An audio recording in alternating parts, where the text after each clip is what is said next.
Yeah.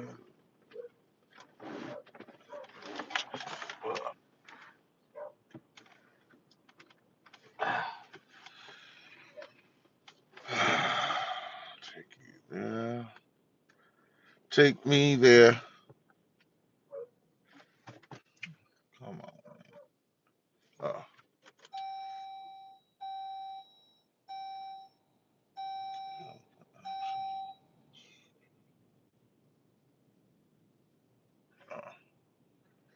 Turn on that Bluetooth.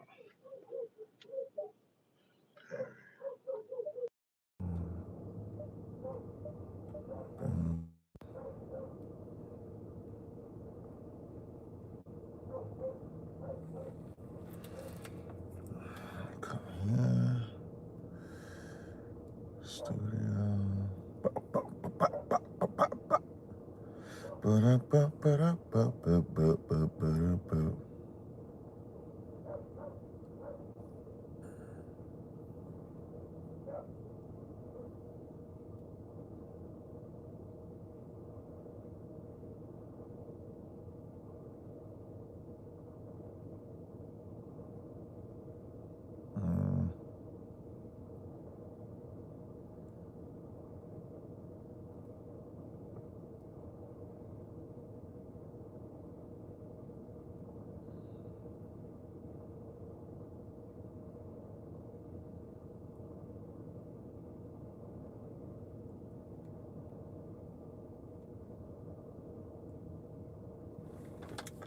All right, let me see.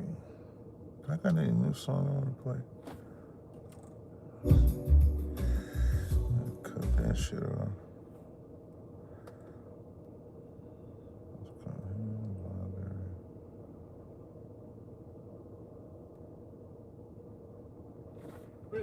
Serious and you're looking for a Christ man, one who anointed with the Lord, with the Spirit of the Lord to do his will. I'm that that. Nigga.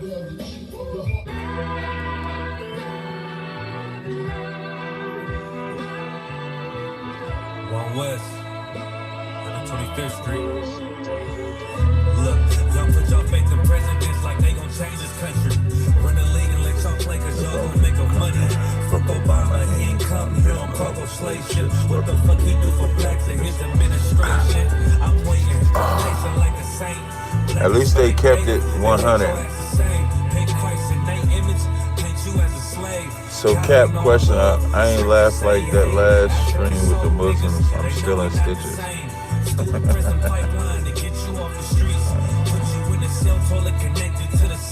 Conducted as a prostituted as a divide product of Martin Luther King's dream. If we ain't free, if you don't know the truth, then the lie sounds promising. Prophecy, gift and a curse. Dylan started killing, they was sitting in church. Black folk forgave them, man, this shit is absurd. You should never love your enemy, that shit ain't gon' work. Yeah, fuck dying on your knees, you better die in glory. Man, I jumped the UPK, told me the art of war. I took a nigga life like mine to be recognized. I feel that pain every day, it can't be reconciled. Pop banging, my sister a prostitute, my brother got a life, still found the truth.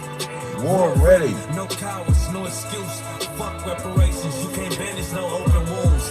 Blood on the leaves, body swing hung from a noose. I was on the run in Nashville when I found the truth. I called the school. Classes being held by the shot. On my life, I wanted to be a gangster like a cod. Do this for my brothers, real brotherhood. Everything we do, we got it out this book. My nigga, I could never be no African. UPK the only authorized acronym. I'm passionate about my brothers and sisters. We in hell, I ain't got nothing against them. That's another religion. If it ain't under your heart, ain't he murdered by them and got a hug from your honor. That's the way out for a coward in my observation. They don't fear the Lord, they indoctrinated. Wolves in sheep clothing, Joe Osteen. Real priests bringing back black royalty. One West on my headpiece, ranking order. Can't let them trick me off the streets, I gotta raise my... Hey, you never noticed, what I always found weird was a man looking at another man's mouth. That's always been weird to me. Looking at another man's mouth, telling him how he should chew, telling him how he should speak. That's like the gayest thing ever. When you see somebody in the comment, and Big Yashala, you know I'm right. When you see somebody in the comment section talk about another man's mouth, you're effeminate. You're a part of the rainbow. I ain't never looked at it. I ain't never seen a man. I'm dead serious, Yashala. I ain't never seen a man and say, "Hey man, do something with your mouth." Like when you think about it, you observing, you watching that other man's mouth.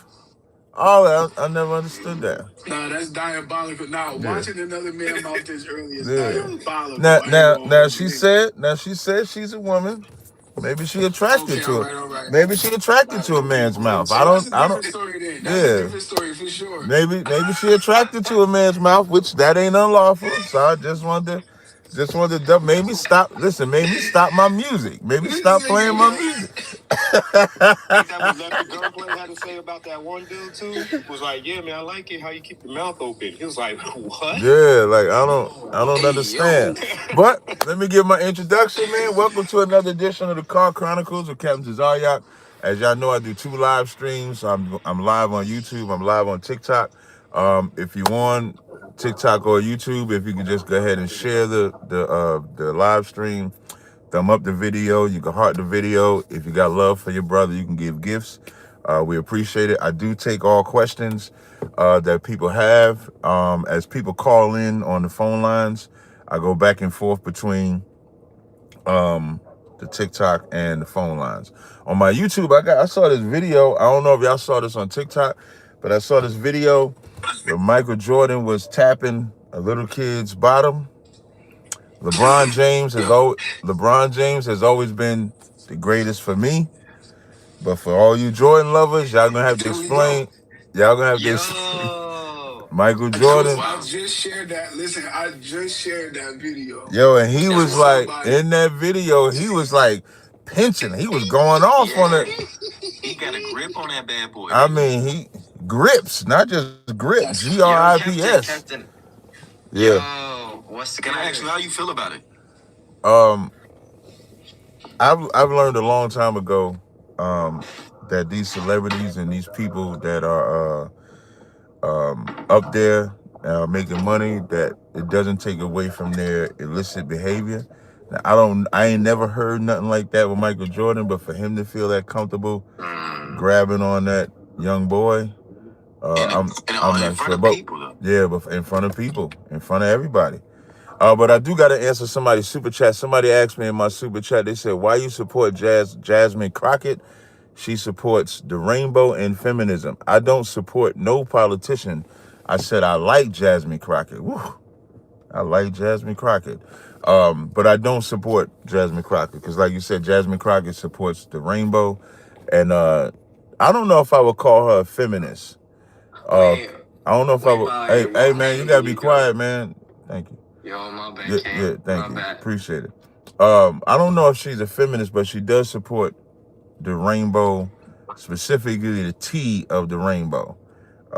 So no, I don't support her, but I do like her. Like some of the things that she says against Trump. And that's the thing about voting, which is why I don't vote. Like in the position of voting, when you vote for somebody, what you're saying is everything they stand for, that's what you stand for. So I don't vote. But to say that I like somebody, I like her talking points when she talks about Trump. Just like I like them black women. I don't know if y'all remember when Trump was running for office and he went to Chicago and he sat with them black women and the black women was grilling him. I like them black women too for grilling him. So liking somebody and supporting somebody is just 2 different things.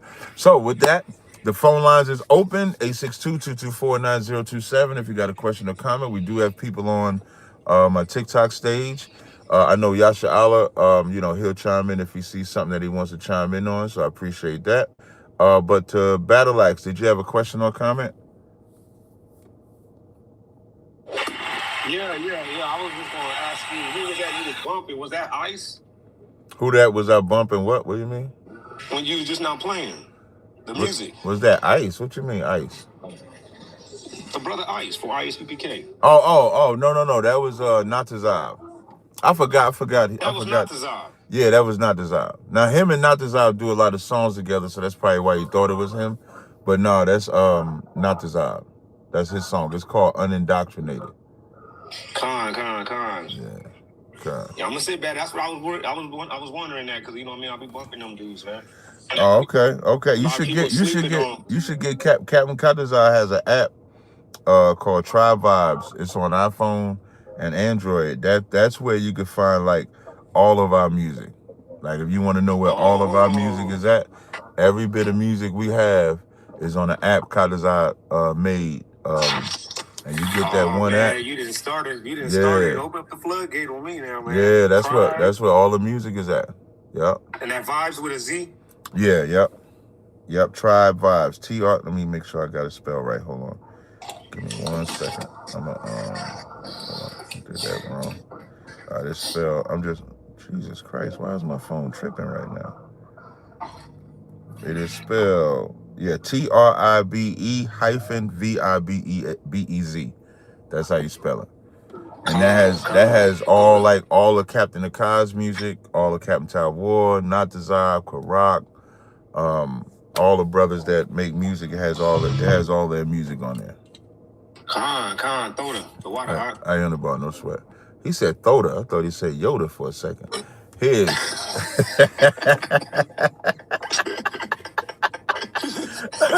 Next up is his. You got a question or comment, dude? Yo. Here's Jamal. Hey, Jamal, hold on 1 second, Jamal. I'm going to come to you in a second. Okay. All right, no sweat. Go ahead, his. What's your question or comment? I believe the last time we spoke, you said that Christ did not come from a virgin birth. I did not say Christ did not come from a virgin birth. I said Christ and Mary and Joseph had relations to bring forth Christ. So what you're saying is just to get some understanding. You're saying that Mary and Joseph had sexual relations and then brought forth Christ. That's right. That's the only way Christ could be born, through sperm, right? So if I look in Matthew 1, it's going to say that? It's going to say what? That Jesus is from the seed of Joseph? Well, in Matthew 1, it sounds like you're saying something different. You can see that Christ is from the seed of David. You can read John 1:45 when it says, we have found him who Moses and the prophets did right, Jesus of Nazareth, the son of Joseph. Yes, you can see that. So I'm going to read Matthew 1. Now, but I think what you might be asking is not about the seed, because I think what you're saying is it going to show that they had relations. Is that what you're saying? No, I'm saying, did the Holy Spirit work within Mary to bring about this conception? Yes. Joseph. Yes, but not. Mary But to bring about this conception? yes, but I think. But I think y'all misunderstand. When it said the Holy Spirit shall come upon Mary, that's actually in Luke. Because chronologically, Luke, the story of the angel talking to Mary in Luke takes place before Joseph speaks to the angel. So when in Luke, the first chapter, when she says, how shall this be, seeing I know not a man? And he said, and the response is, the power of the highest the Holy Spirit shall come upon thee, and the power of the highest shall overshadow thee. Therefore, that thing that shall be born of thee. Why was Joseph trying to secretly divorce Mary? He's not trying to secretly divorce anything. Yeah, he was. In the Gospel of what? Where does it say he's trying it's to? Either in Matthew hey, 1 y'all gotta mute your phone when you join in online. Because I know Matthew 1. Right. So now, before as we're discussing this part, how was Christ prophesied to be born? Isaiah what? 7, I believe. Okay. So do you know that Isaiah? Right. Young woman or virgin. Right. So that's not where Christ was prophesied to be born. And that's the problem with Christians and your lack of understanding of the Bible. So he wasn't supposed to be born in a humble place or a manger? Well, Isaiah is not talking about being born in a humble place in a manger. You tripping. Yeah, he's talking about the literal Christ. You're right. No, wait. You gotta. I want to try to help you stay focused. I love how you run from Matthew 1, bro. I'm not running from Matthew 1. This all ties in together, because in Isaiah 7:14, when it says, "Behold, a virgin shall conceive," is that a woman that's? Is that a woman? Show me the exact location you're saying Isaiah is referencing. That doesn't line up with scripture in the gospel, because now you're distorting the gospel and contradicting it. I'm not distorting the gospel. I'm just asking. The apparent man that you call Lord and Savior. Okay, if you're about to go into this conversation where you're just going to interrupt every time I talk, it's not going to be fruitful. But if we're trying to have a conversation where we understand the birth of Christ from your perspective and my perspective, then it can be fruitful. You understand, right? So wait. I need you to. Slow down. I want everybody to pay attention. The only one that's being rude and jumping all over the place is you. That's fine, your opinion. That's not my opinion. I'm asking you about what I said. What was the prophecy of Christ coming? You said Isaiah 7:14. I said that is not the prophecy of Christ coming. But that's where all the prophets weren't see how you interrupting again? How could you ever see how you when people interrupt like you are? You're showing that you don't really want to have a conversation. You just want to preach your position. A conversation requires listening on both sides. I have to listen to you. You have to listen to me. So now if you don't want to have that type of conversation, I could talk to somebody else. But if you do want to have that conversation, that's fine, man. I'm sorry if I offended you at all. You didn't offend me at all. You didn't offend me at all. I'm just showing you have to grow up. You have to be mature to have conversations. That's what I'm trying to teach you. So were the prophets not speaking about Jesus? That's my point. I asked you, where was it at? You jumped to Isaiah. You went past Samuel when God spoke to David. That's the start of the prophecy. Who's the angel of the Lord? Why are we even talking about the angel of the Lord? Because you're making Christ into a creation and not eternal. Once again, this I want everybody. Everybody should pay attention. I just asked him, where was the prophecy at? He said Instead Isaiah. Of giving me an answer, you gotta say I'm mature. I'm gonna give you an answer. In 2 Samuel 7:12, God told David this. Let's read the prophecy. Okay, no problem. In 2 Samuel, get to 2 Samuel? Yeah, go to 2 Samuel 7:12. Didn't David seek the Lord? See how I don't need you to do that. Let's go to 2 Samuel 7. Listen, I ain't got listen, brother. I got a lot of people want to talk. I got a lot of people want to talk. I got a lot of people want to talk to me. Believe in Christ? You thought Sam Shimon was bad? Yeah, no problem. You see how you try. Listen, I tried to work with that brother. I tried. So for those that don't know, you know what's so crazy? What's up? Is that you know what's so crazy? Before you brought him on the stage, he was in the chat, that you was gonna call him the devil for being a YT man, but the whole time he was up here, he just showed himself to be dishonest. Yeah. Oh, I didn't even know he said that. Yeah, I didn't even know. Yeah. I just seen it at peep game. I said, damn, that's crazy. And what he was doing, he was fishing to try and pull that out. You understand what I'm saying? Right. So I think that he was trying to like interrupt and do all those things, I guess, to make me cuss him out or whatever. He continue to do that. Well, thank the Most High for that, because I didn't even see that comment that he was trying to do that. I didn't even see that. All right, so now before I come to my other TikTokers, I done banned him from the channel. I don't even let him on my platform no more. As soon as I see that dude, skip him. I done gave him so many tries, and he does it every time. Every time, that's how he does it. Just creates distortion and confusion. Now before I come back to TikTok, if y'all can just mute up, I'm gonna get just a couple phone calls out the way. Jamar, you there? What's up, brother? How you doing? I'm good to go. How you doing? Alrighty, I just wanted to ask you a question on something you said when you were talking about not supporting Jasmine Crockett because of the transgender thing. And you said you don't vote. Like, that's something that I really don't understand with a lot of black folks. Why they don't vote? We think that it's power. Oh, okay. Yeah, I mean, okay. So you think we should vote? Well, listen. Let me give you my position, and then you go there. Then I don't want you to. Yeah, don't. Yeah, Paul. We just gonna say pause. I'm a northerner, so you ain't giving me no position. but you can speak your side. Hey, crazy, boy. I'm too old for that. I got you, though. Yeah, you got me, brother. Paul. But go ahead. I ain't better not say that But go either. ahead. But go ahead. Give your opinion. Appreciate it. Go ahead. Give your opinion. Yes, sir. Yes, sir. So I can understand if we're saying we ain't gonna overthrow the government, break in, have a revolution, right? But or if you're not voting for a purpose to either, like the way a lot of us is really stuck with the Democrats and we don't get them to really do what we're looking for. So if abstaining from voting is to say, hey, y'all got to pay us some more attention, I can understand that. But in a situation where we get a guy like Donald Trump, right, that's just literally bad for the United States, not only just black people, he's bad for all of us. I don't see any power in our voting. Then you said that. Hey, so give me the president.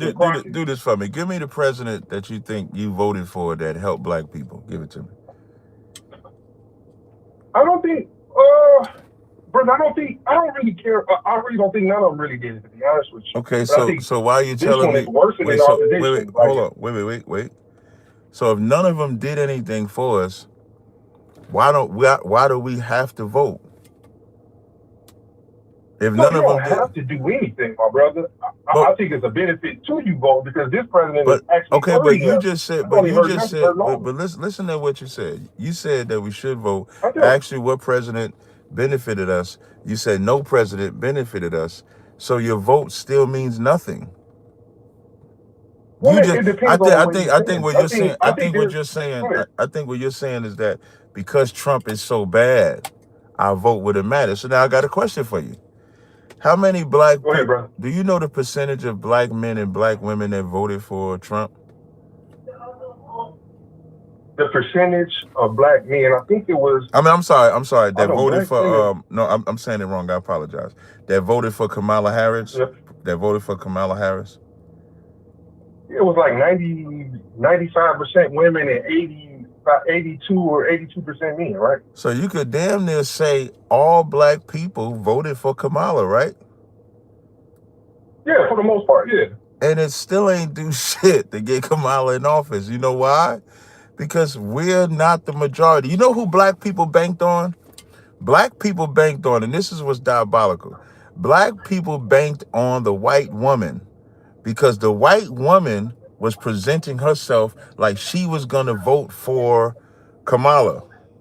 And then when it came time to vote, she turned on black people and voted for Trump, meaning she stayed loyal to her people. So you can have all of black people vote for opposite Donald Trump and vote for Kamala Harris. It still ain't going to change nothing because we're the minority. That is the propaganda or the lie of voting. And I'm going to give you a comparison. The lie of voting is just like the lie of the birth rate in America. Right now, white people are losing their mind because they're only 49% of the births in America. And because they're not the 51%, they feel like they're losing their mind, not realizing that in order for them to be under, all of the other ethnicities have to combine their births together. So black people aren't outnumbering white births by themselves. Latinos are not outnumbering. Chinese are not outnumbering. But what America does to make white people fall in love and be hateful and be racist is by combining all those ethnicities and say, look, all of them are against you. So you have to make sure you increase the birth rate.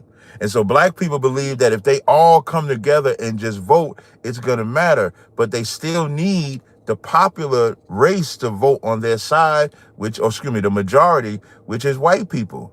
So voting is a hustle. It's not real. Well, let me respond to that. So I think you're making a different argument over who won. I'm talking about black men that say voting does nothing, basically putting your 2 cents into the only system that we have here, and you're not willing to overthrow it. That's not the only system that we have, though. The only way. No, well, see, let me finish. Let me finish real quick. I'm just gonna finish this off. I'll let you. And then, like a lot of times, people they say what you said when you said, "Well, I don't disagree with her, but I don't align with this one issue."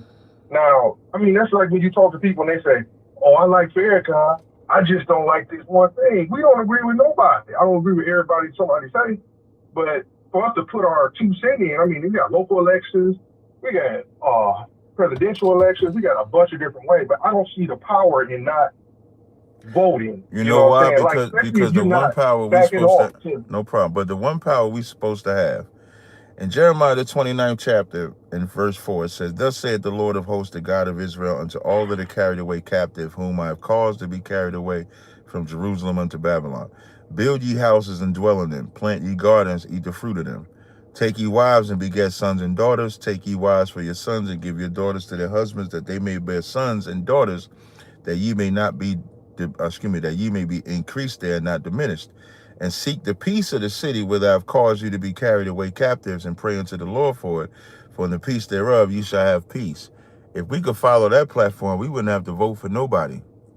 You notice you don't hear Asians, so-called Jews, East Indian, you don't hear them saying they need to vote to get out of their condition.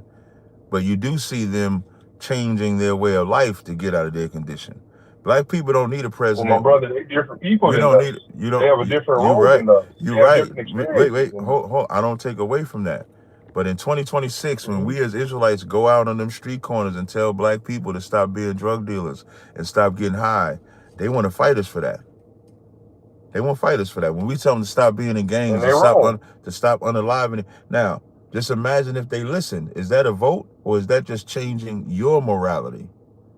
Like, we still begging for somebody else to save us, which is in the Bible. In Lamentations, the 4th chapter, right? This is Lamentations 4. Mm-hmm. This is Lamentations 4, and so I'm going to start at 17. It says, and this is what voters are. As for us, our eyes have yet failed for our vain help. In our watching, we have watched for a nation that could not save us. And it's not that America can't save us. They just don't want to save us. Verse 18, they hunt our steps that we cannot go into our streets. Our end is near. Hold on. It says, our end is near. Our days are fulfilled, for our end is come. Our persecutors are swifter than the eagles of heaven. They pursued us upon the mountains. They lay wait for us in the wilderness. The breath of our nostrils, the anointed of the Lord, was taken into their pits, of whom we said, we shall live under his shadow. We shall live among the heathen. That's voting. That's the government. So we rejected God's shadow. Even Isaiah 30 says, we cover with a covering, but not with my spirit. As you telling me about voting, we go out there to fight to be under God's spirit, to be under God's covering. Because when our morality changed, our life would change. Because in my why can't we do 2 things at the same time, brother? You can't serve 2 masters, nigga. That's why. You can't serve America. You can't serve a system. You can't serve a system that was never designed for us and serve God's system that was designed for us. You're killing yourself. Brother, I don't think that's serving too. I don't think that's. I personally don't think. How can you serve a system that says, how can you serve a system that says the community cannot marry and be together, and then serve a system that says the community can marry and be together, and then bring both? What you're saying right there. The community, I can't say that the alphabet. You know, in America, 2 men can marry. Oh, I got you. Okay. Right. Yeah. So imagine in your community that you're saying you could do both. So in your community, you're preaching God's words that says that you can't live that lifestyle. But then you're saying we can follow American lifestyle. So then you also bringing in American lifestyle. So the men that want to get married to men in your community that you're saying is under God, they can be in your community, right? Yeah, but I understand. Yes or no? I just want you to give me a yes or no. I said yes. I say yes. I usually agree with the majority of stuff that you say, to be honest. What I'm saying. To this point. I just want to wait. Before you expound, I just want to make sure. I just want to make sure I get a clean answer. So you're saying that under God's way of living, an American way of living, those 2 men can live among you? Yeah, this ain't my world. If God want to change, he can come down here and change it. But at the end of the day, what I'm saying is that we can vote whichever way we want. It don't have to be for Jasmine. You can vote for a person. You can abstain. Listen. You can abstain for. I don't think you're getting what I heard you. Mm-hmm. I do get what you're saying. What I'm saying is that when I say vote, I'm not telling you to vote for Jasmine. I'm saying you can vote for the person that you think can make a change that will benefit something in your life. No, but I would rather just rather stand. But brother, I think this one I think you're missing. You just said that we're living under God and America at the same time. So we're living under God's rules, which says two men cannot be together. But in your community, because you're living under American rules too, you are going to let two men live together. So what you're saying is that you're choosing America's way of life, not God's way of life. That's why I'm saying you can't. No. You cannot live. What I'm not saying, you cannot. Okay, then one of them has to go. Meaning, either two men can marry in your community that's under God in America, or two men cannot. There has to be a mandate. So which one do you choose? I'm just asking you, which one do you choose? I'm telling you now. Listen, I'm telling you now because you got to remember. No to what? I'm not the most religious individual. Wait, but you telling me no to what, brother? I just want you to be solid. Listen. I just want to be clear. I'm about to tell you right now. No. Wait. Before whoever you want, you can find the candidate. So then you can find the candidate for the policy and so you represent, that you want to vote for. I understand. Okay, so I appreciate the call because I'm about to go. But you represent why black people can't get nowhere. Because you want to say you want to live under God, because I use my word. But you really just want to live under sin, because you cannot have sin. And what you demonstrated is trying to serve two masters. So you're trying to serve the master of America, and you're trying to serve the master of God. I'm not a Christian. I'm not a Christian. Wait. I'm not a Christian. And this is what happens next. Now he just said I'm following the white man's religion, but he's trying to join the white man's system. I'm saying don't join the white man's system. I'm not trying to join. You just said. Yeah, he got to go. He just said, now I'm a Christian. Now, he said he been listening to me all this time. Ain't nobody ever thought I was no Christian. And then he trying to convince me to live. And he agreed with most of what I say. But now because he has to leave the American system, he don't want to leave the American system. And that's really what it comes down to. And that what he represents is the problem that we have in the black community. Because living under God, you ain't got to worry about who you vote for. You ain't got to worry about nothing. If we just take care of ourselves and stop being drug dealers, gang members, abortionists, living that alternative lifestyle, celebrating these idolatries, if we just start there, we'll affect change, dealing with our own. You know why they got to have a term called black business? Because black people don't support black business. You know what black people, listen, Michael Jordan sneakers range from $300 to $1,000. And listen, and the crazy part is he be releasing sneakers that came out in the 90s. They call them retro Jordans. And he could sell them for $1,000 and they would stand behind the line. My oils cost $30. $30. My oils, $30 is the highest oil I got. And everybody, hey, Cat, when you running that sale so I could buy it? They won't spend the straight up $30 on my oils. They waiting for the sale. But they will spend that $1,000 on them Jordans though. And I'm using my business, and just to my audience that have supported me for years, I'm just using my business as an example. When it comes to black business, we always want a discount or hookup. When it comes to white business, you expect to pay the cost. That's the difference. I'm going to take one more. Wait. That's a fact. Yeah, definitely. I'm going to take one more call on, and then I'm going to come to TikTok. I'm going to try to minimize it, but I thought that was a good conversation. 602-465. Shalom, Captain Solomon. Hey, what's going on? Shalom, sir. Hey, Shalom, man. What's your question or comment? Yeah, man. Well, how did Indiana treat you? No, it was wonderful. No, yeah, Indiana was dope. I had a good time in Indiana. It was dope. Yeah, I saw the show with it. It was you. I think it was a Captain Marquardt. Yeah. And I think because Sister Yapa corrected me, she was up in there. It was the brother with that hat. Remind me of the general hat, but was a thing back in Chicago. We had the Guardian Angels.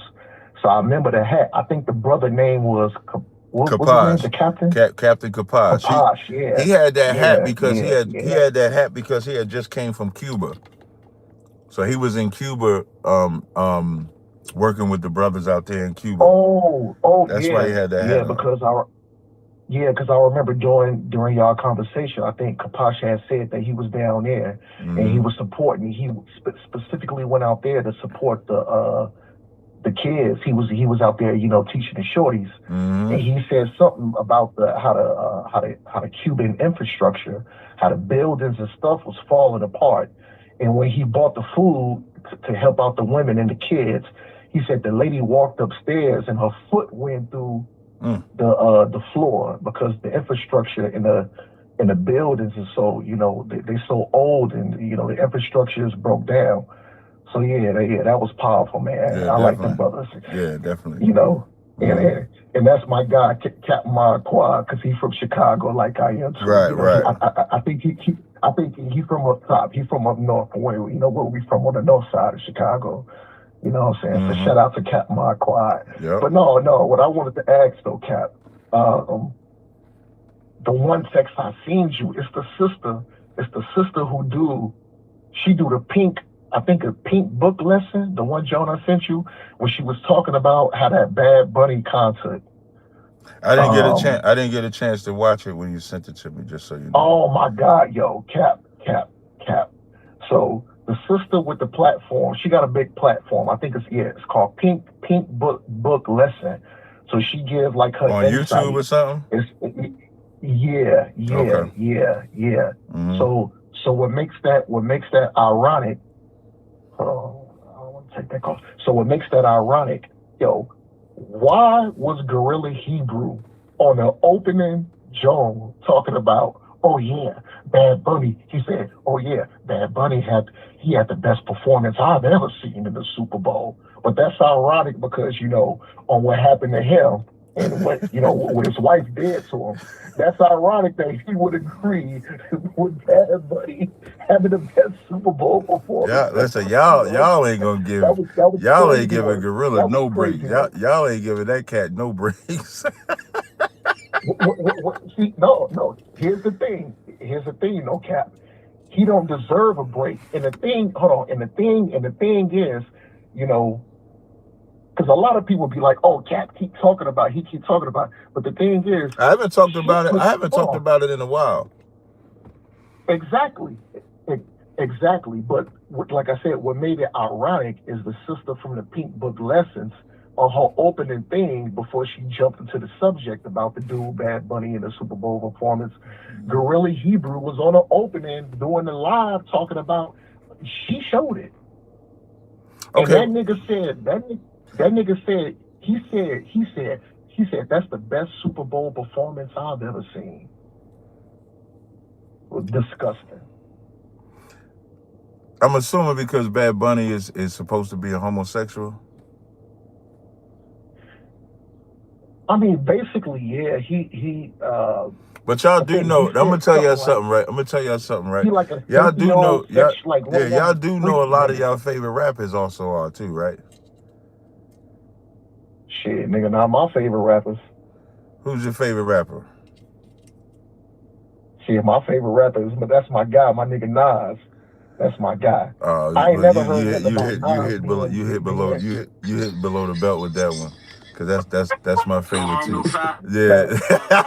That's my guy. Nas is my guy. Listen, and I'm a Chicago brother too. I'm a Chicago brother. Nas is my guy. Wait, hold on 1 second. What you say, Big Yasha? Hold on 1 second. What you say, Big Yasha? Yeah, Nas had a very questionable bar. I think it was What'd he say? It might have been an unreleased version.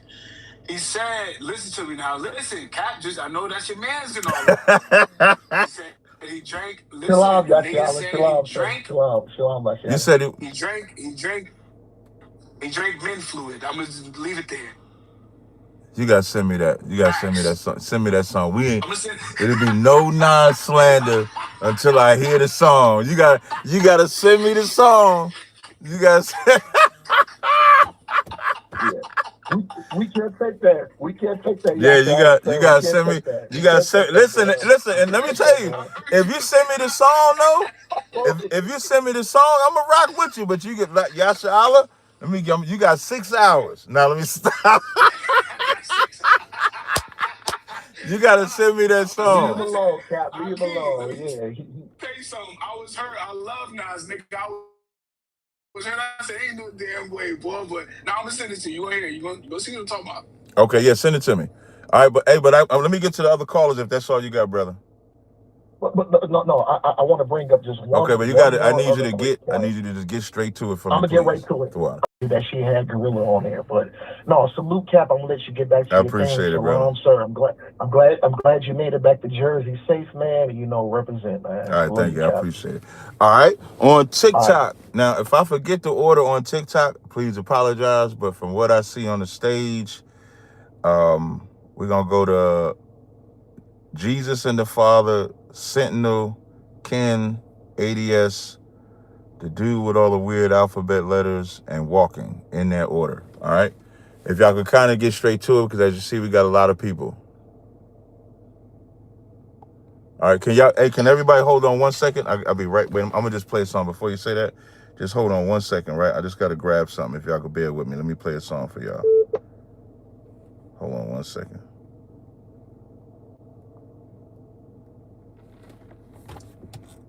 Oh wait, will it come on? With the Lord, with the Spirit of the Lord, to do His will. I'm that nigga.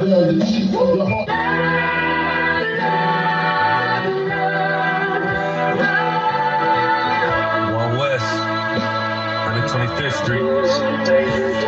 Look, y'all put y'all faith in presidents like they gon' change this country. Run the league and let y'all play cause y'all gon' make them money. Fuck Obama, he ain't come here on cargo slave ship. What the fuck he do for blacks in his administration? I'm waiting, patient like a saint. Black, Hispanic, Native, they hate your ass the same. Hate Christ in their image, paint you as a slave. God ain't all love, scriptures say he hate. African soul niggas, they know we not the same. School to prison pipeline to get you off the streets. Put you in a cell toilet connected to the sink. Molested as a kid, she prostituted as a teen. The byproduct of Martin Luther King dream. They just took the yoke off, my nigga, we ain't free. We living bleak in these wastelands of poverty. You don't know the... That was only a minute, appreciate it. So I said, who I said, Jesus and the Father? Come on, what's up, Jesus and the Father? What you got? Can you hear me or no? Jesus and the Father going once. Going. Can you hear me? Yeah, I can hear you now. Yeah, I was saying there was a few people here before me. I don't mind if I go last. All right, no sweat, perfect. Sentinel, you there? Yeah, oh, man, hold on. What's your question or comment, brother? My question is this. As your organization, as a captain in that organization, are you saying you participate not in any of the state sanctions or municipalities? Yeah, I don't. Okay, so do you have a 501c charter for your ministry or for what you do in IUCK? Yes. Okay, so that's municipality, brother. No, it's not. Because the 501c anybody can be nonprofit. Yeah, that's what I was gonna say. Anybody can have a nonprofit 501c. Are you gonna keep interrupting me while I'm answering? Go ahead. Thank you. Anybody can have a nonprofit organization. Anybody. That doesn't mean that you work for the government. But do you need to go along with that? You tell me. No, it doesn't mean you work for the government, but right. Well, Chuck Grassley is over the Senate Finance Committee. When he called Creflo Dollar and all those preachers, those mega preachers, who had to explain their booking, funding, and their ledgers as to how much money they're bringing in and how much money they're donating. Right. That body within the Senate oversees the 501c. So yeah, that's no different than if you have a business, and I'll pay taxes. So, but what I'm talking about is so you participate in the municipality. No, I don't. Slow down, Swifty. Okay. Slow down, Swifty. What you're talking about is taxes. We don't gotta call people names, brother. I just say slow down. I just said slow down, Swifty. I'm not calling you a name. But we're not about to talk about taxes. Go ahead, bro. We're not talking about taxes. That's what you're talking about. We're not talking about taxes. Okay, I didn't say that, like, brother, if you can't, brother, I didn't say we're not going to talk about taxes. Listening is an art. That's not what I said. I said we're talking about taxes. It's actually what I said. You might want to listen. That's the importance of listening when people talk. I said we're talking about taxes. Me as a business owner, I have to pay taxes. Anybody that's an employee has to pay taxes. If you are a nonprofit organization, you do have to show how you make your money, where you receive your donations. That's all taxes. Even in the Bible, it says, render unto Caesar what is Caesar's, render unto the Lord what is the Lord's. But when you're talking about voting, that is not mandatory to vote. So those are two different things. With that. I totally agree with that. And I don't know. I mean, I don't know. I guess rendering unto Caesar. I don't know what that means. Render unto Caesar meaning when they ask. I don't know if you know anything about the Bible. Render. Let me just clear that up so you can. Wait, before don't answer the question just yet. You said you didn't know what render unto Caesar meant. In the Bible. No, I said I do. No. You said you do. Okay, go ahead. Okay, go ahead. I said I don't pay taxes. I'm not a Christian. I'm not a Hindu, Buddhist, Muslim, or Hebrew Israelite. My question, another question to you: when are the Hebrews under your organization going to reclaim or require the land, redeem the land? When will you? You talk about the land. I'm assuming you talk about the land of Israel. I'm talking about the land that y'all talk about. If that's Israel, yes. It's not. That's not biblically for us to do in that regards. Like in our regard, it's not biblically for us to do. Okay. The job for us is to gather ourselves and repent in the land of our captivity. Like you have to have a military, you have to have a power structure. You're not taking land without that. So that's not what we're doing right now. Okay, so until we develop that, we're just teaching and gathering up the people, right? Yeah, but a lot of teaching, a lot of discipline. Wait, let me finish, man. A lot of teaching, a lot of structure. Like we build ourselves based off of a military background. That's why you hear words like generals, captains, officers, etc. like that. We do military style training. We do military style training. Those are all the things that we do. Okay, but no munitions or weapons involved. Real defense. Okay, you almost sound like an agent to me. And I ain't saying it to be offensive to you. I'm going to tell you why I say that. When people come on my line and they start asking me about what weapons I have, my antennas go up. No, I didn't ask you about what weapons you have. You said no munitions. You said no munitions. What? Said you use the term. You use the term military. When I hear that term, even that means something different to me than maybe it means to you. That's so when I hear defense military style, I'm not thinking Boy Scouts and Cub Scouts. That's not what I'm thinking. Yeah, I'm not either. So I'm not trying to be obtuse. I'm not trying to be obtuse. No, I'm not thinking Boy Scout. Yeah, I'm not thinking Boy Scout either, but you just got to be careful when you coming on a live and you're like, where the weapons at? No weapons? Y'all ain't got no weapons? You didn't used to be on TikTok, brother. You and I've talked before. You never used to be on TikTok. Now you're on TikTok. I don't remember you though. Because you and I talk directly calling in. Another question. This is my last one. This is the last question. Thank you. What version of the Bible do you teach from? The King James Version. Oh, King James. Okay. Now, why is it that in the Bible, there's no date in the Bible, no matter what book, whether the book of Genesis, Jeremiah, Kings, or... You said why there's no date? Whatever. When those books were put in the Bible, or the dates of... Why is there no... If I read 2 Kings, why there's no...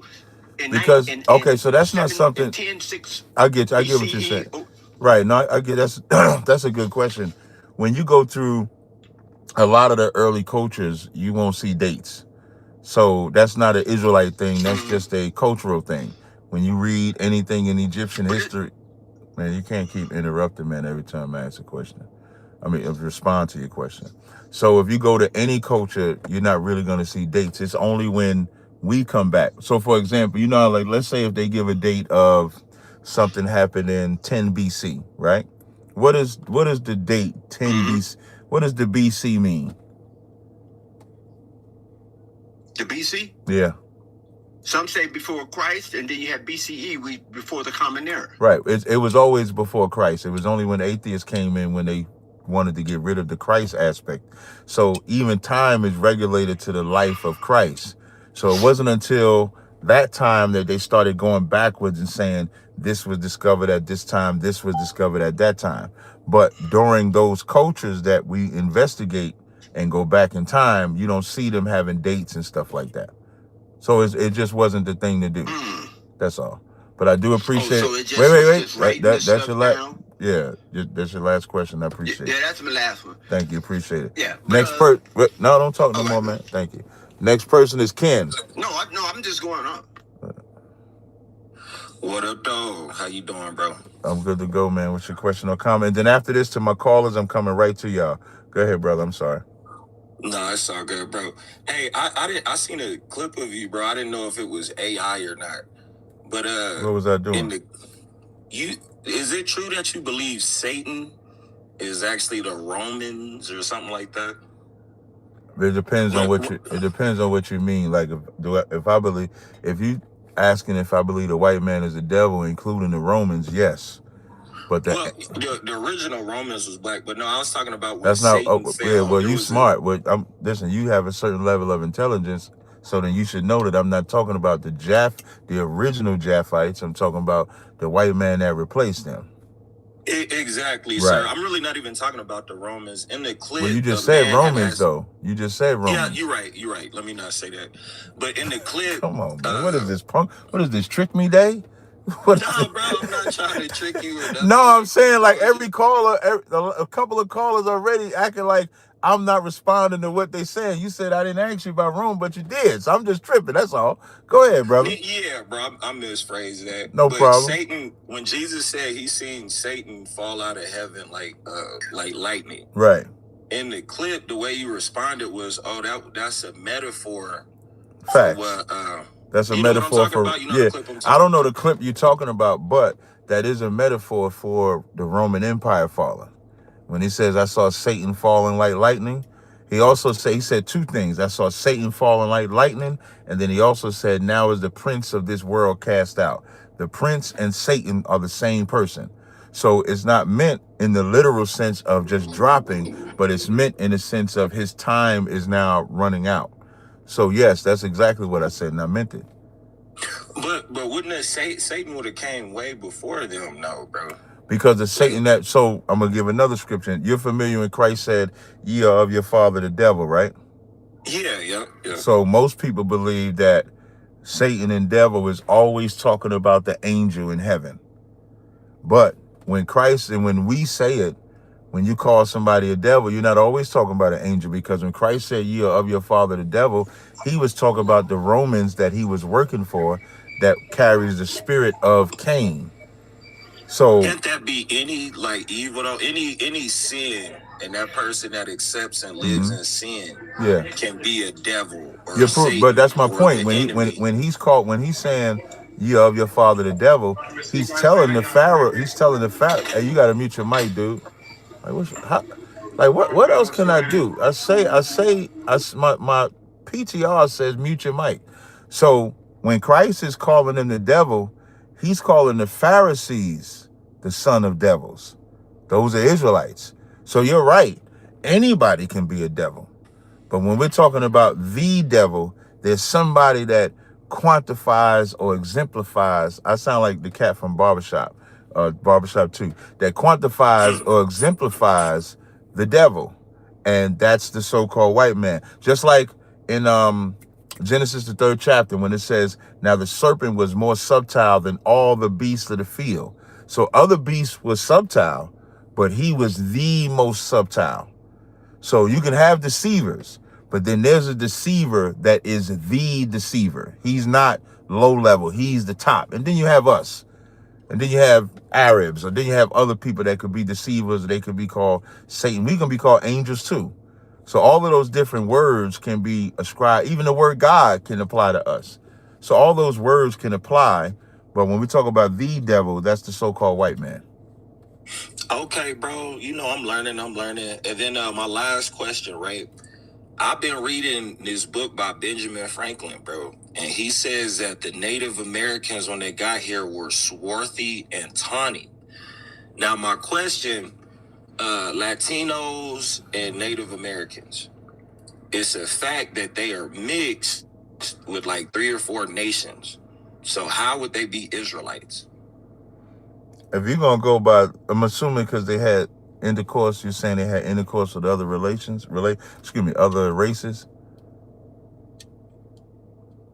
Is that what you're saying? Ken. I'm sorry, bro. You like cut out, bro. I said, so are you saying, are you saying because they had intercourse with other races, they're mixed now?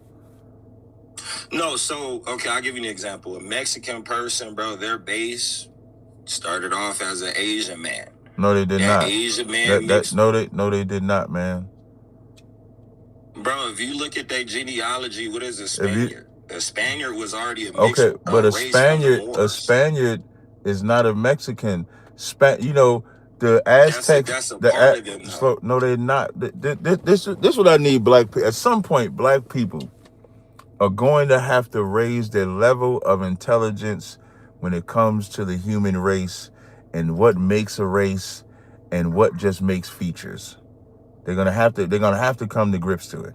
Here's what I mean. You just said the Mexicans, when you do there, they come from Spaniards. Long before the Spaniards came in the 1400s, the Aztecs and the Mayans were already living over here. And they were black. But I hate niggas sometimes. When I say that, black, I mean it. When I say I hate niggas sometimes, I hate niggas sometimes. Because you can look in what you call, I'm gonna just use melanin because we're the only people that really are black. Africans are not. But you can go across the spectrum of melanated races and see light skin, dark skin of those melanated races. There's a melanated race that have never had intercourse with white people that have blue eyes and blonde hair. Because the beauty that melanated people have that other races of people don't have is that we can make very light brown, very dark brown. Same thing with our hair.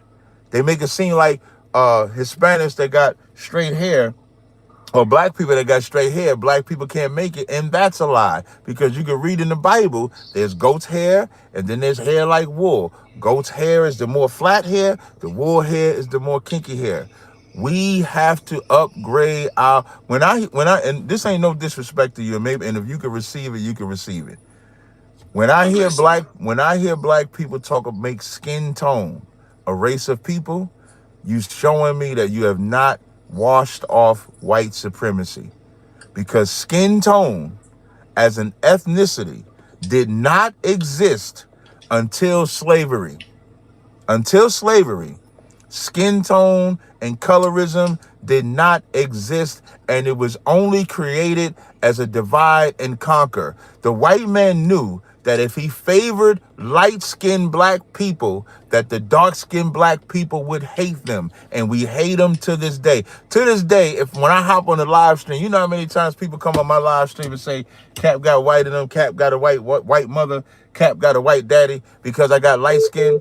And according to the white man's DNA and God, I'm black. But because I'm light skinned, I don't care what word, I don't care what word you use. That doesn't make you who you are. If Frederick Douglass, they say he got a white daddy.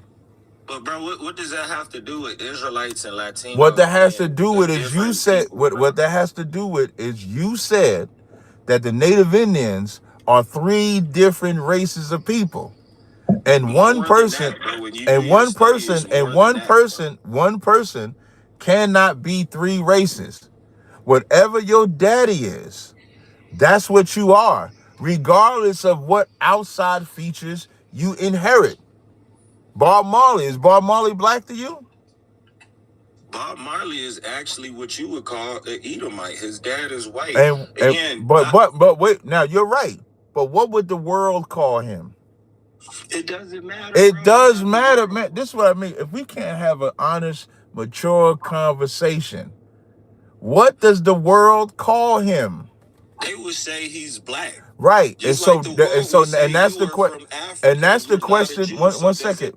Just stay right there. It does matter because you asked the ignorant question, not me.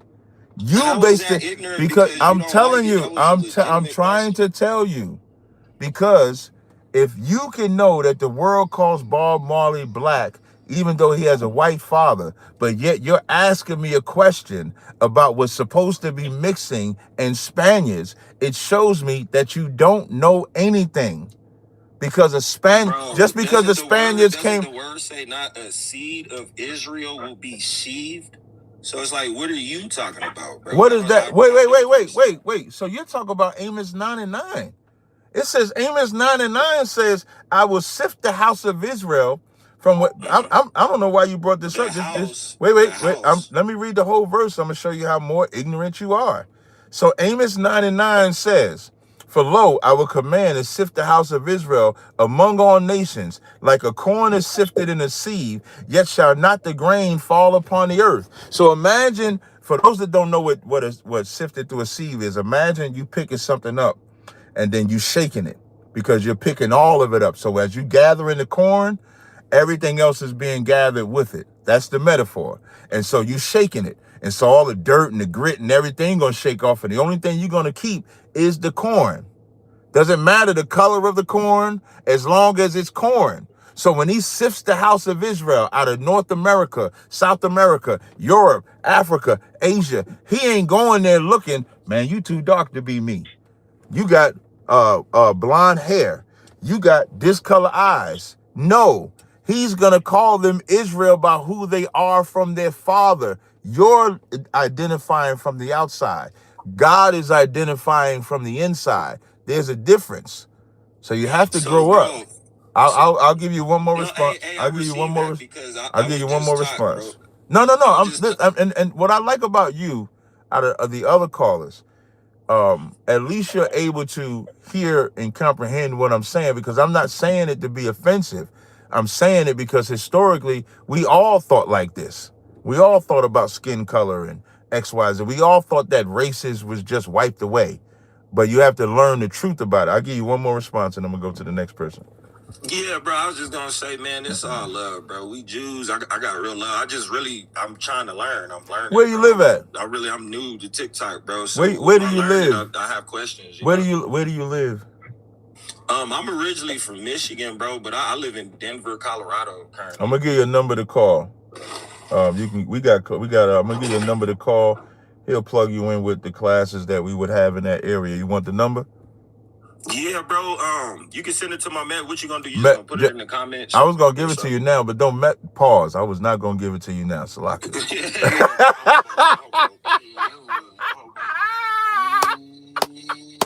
Listen, as y'all can see, I'm an even exchange. All right, don't sweat. Yeah, I said, listen, before y'all, man, I almost said something else bad. Let me know when you're ready. Let me know when you're ready. All right, hold on, fam. Okay, I'm ready. All right, it's 312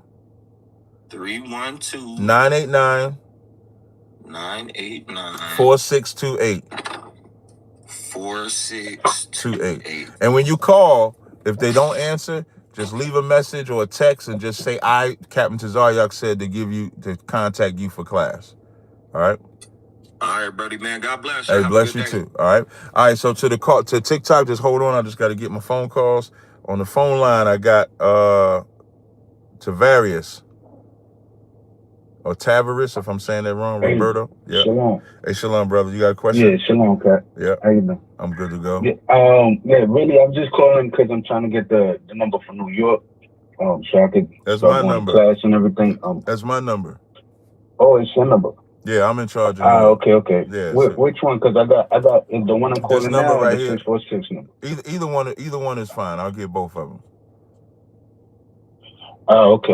Now, because I tried to text you on the 646 number. Well, just text me on this one. I guess when you get a chance. All right, cool. Yeah, just text me on this one. I got you. Because I don't know when because I'm looking at the text. I'm looking at the text messages. Is it from the same number you calling in on? The 718? Yeah. Yeah, I ain't got no text. I ain't got no text from you. Yeah, on Friday, 5:37. It's a 646 number. You saying your number is a 646 number? No. Your number, the one I text. Say the whole number. I got two of them. Say the whole number. Is it 646-481? Nah. It's 312. 82857.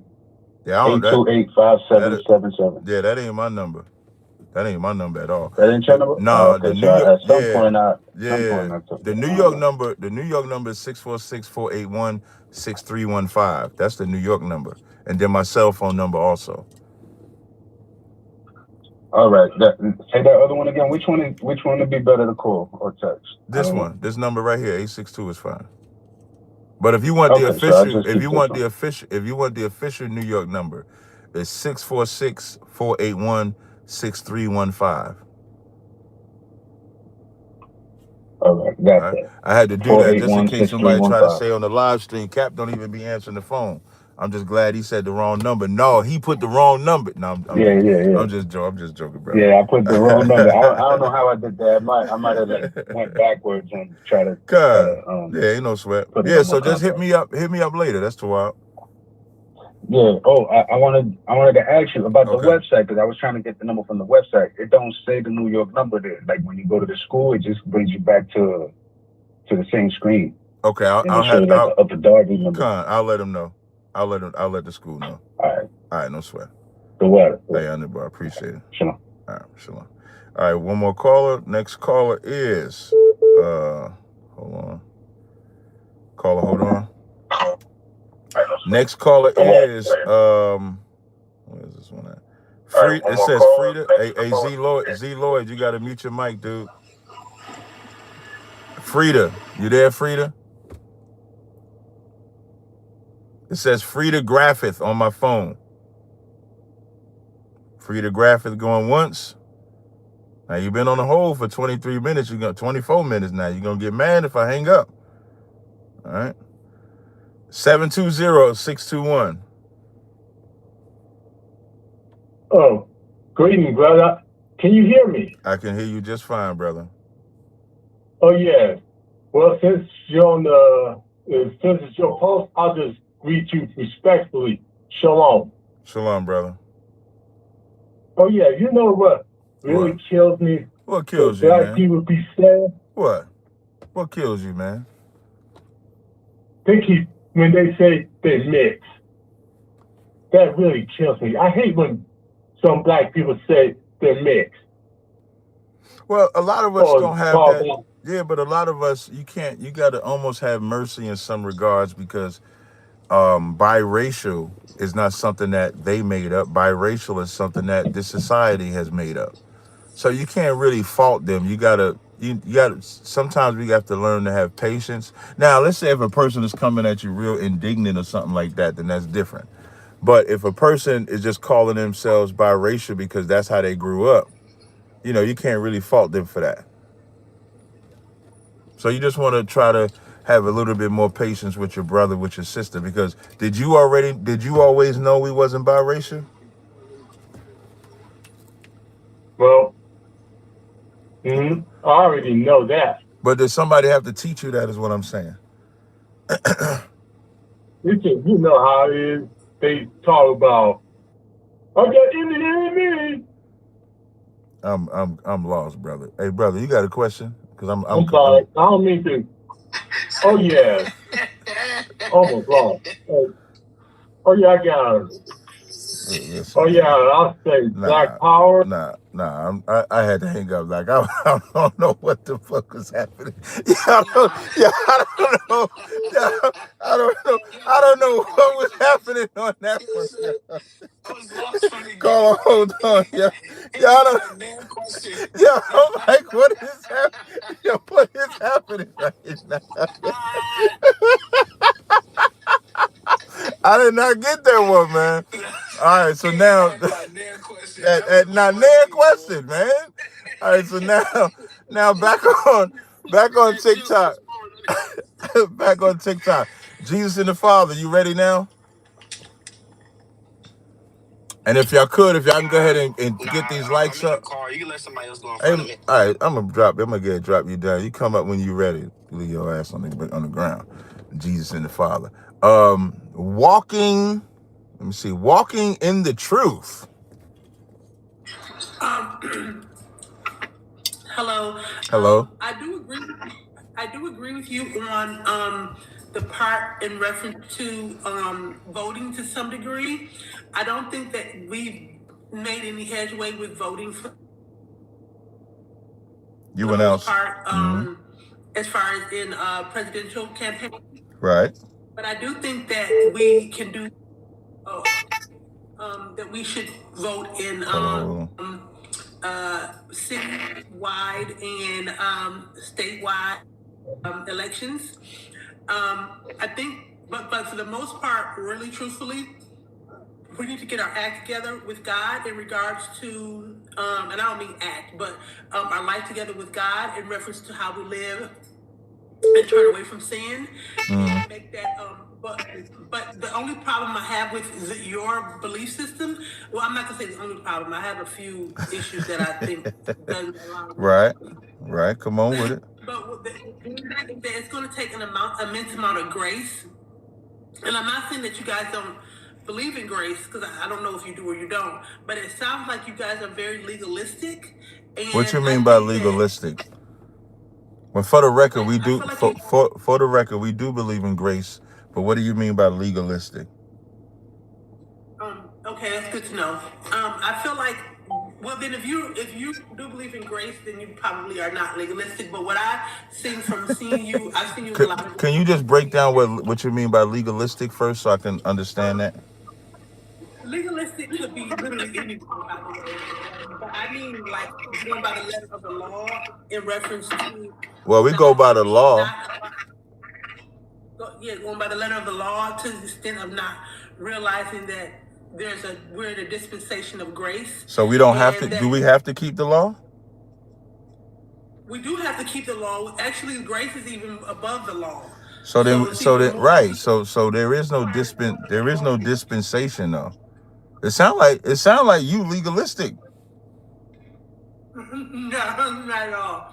Not at all. That's cap. So let me ask you a question. Can we eat pork? No. You legal? Wait, hold on, wait. You legalistic? Can you eat shrimp, crab, and lobster? I believe. Okay, let me back up. Oh, okay. Oh, snap! Go ahead, sis. Let me hear it. That may be legalistic as you want to be. Yeah. Okay. Here's the thing. I don't believe that we're supposed to, if we really live in our lives a certain manner, when we get to a certain walk with the Most High, then we're giving up certain things. No, what I'm saying, just so we could be clear, right? In the law, we cannot eat unclean foods. So do you agree that in this time we cannot eat unclean foods?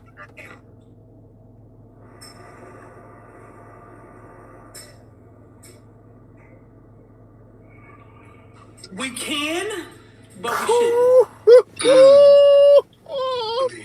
So okay, so think about this, right? Would you and I agree that grace is a time for you to correct yourself according to God? Absolutely. Okay. Absolutely. You're right on. There you go. So we handshake there. How do you correct yourself according to God in the Bible?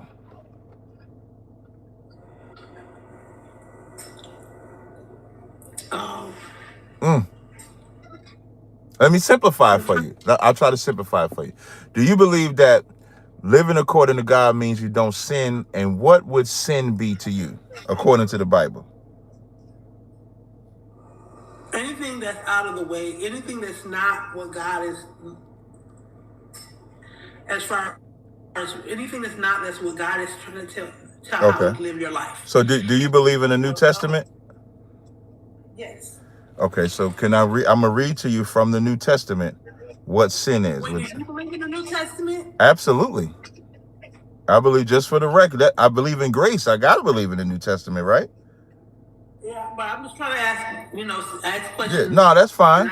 So now let's find out what sin is according to God, because we both believe in God. So let's just find out. So this is 1 John 3 and 4. It says, whosoever committeth sin transgresseth also the law, for sin is transgression of the law. So if you and I agree that we have the grace is a time for us to get right with God and we have to obey God, that means we would have to keep the law, right? Or correct ourselves according to the law. Yeah, that part. Right. So if the law say, if the law say you can't eat any sea creature that has fins and scales, if we're under grace, we have to stop eating sea creatures that do not have fins and scales, right?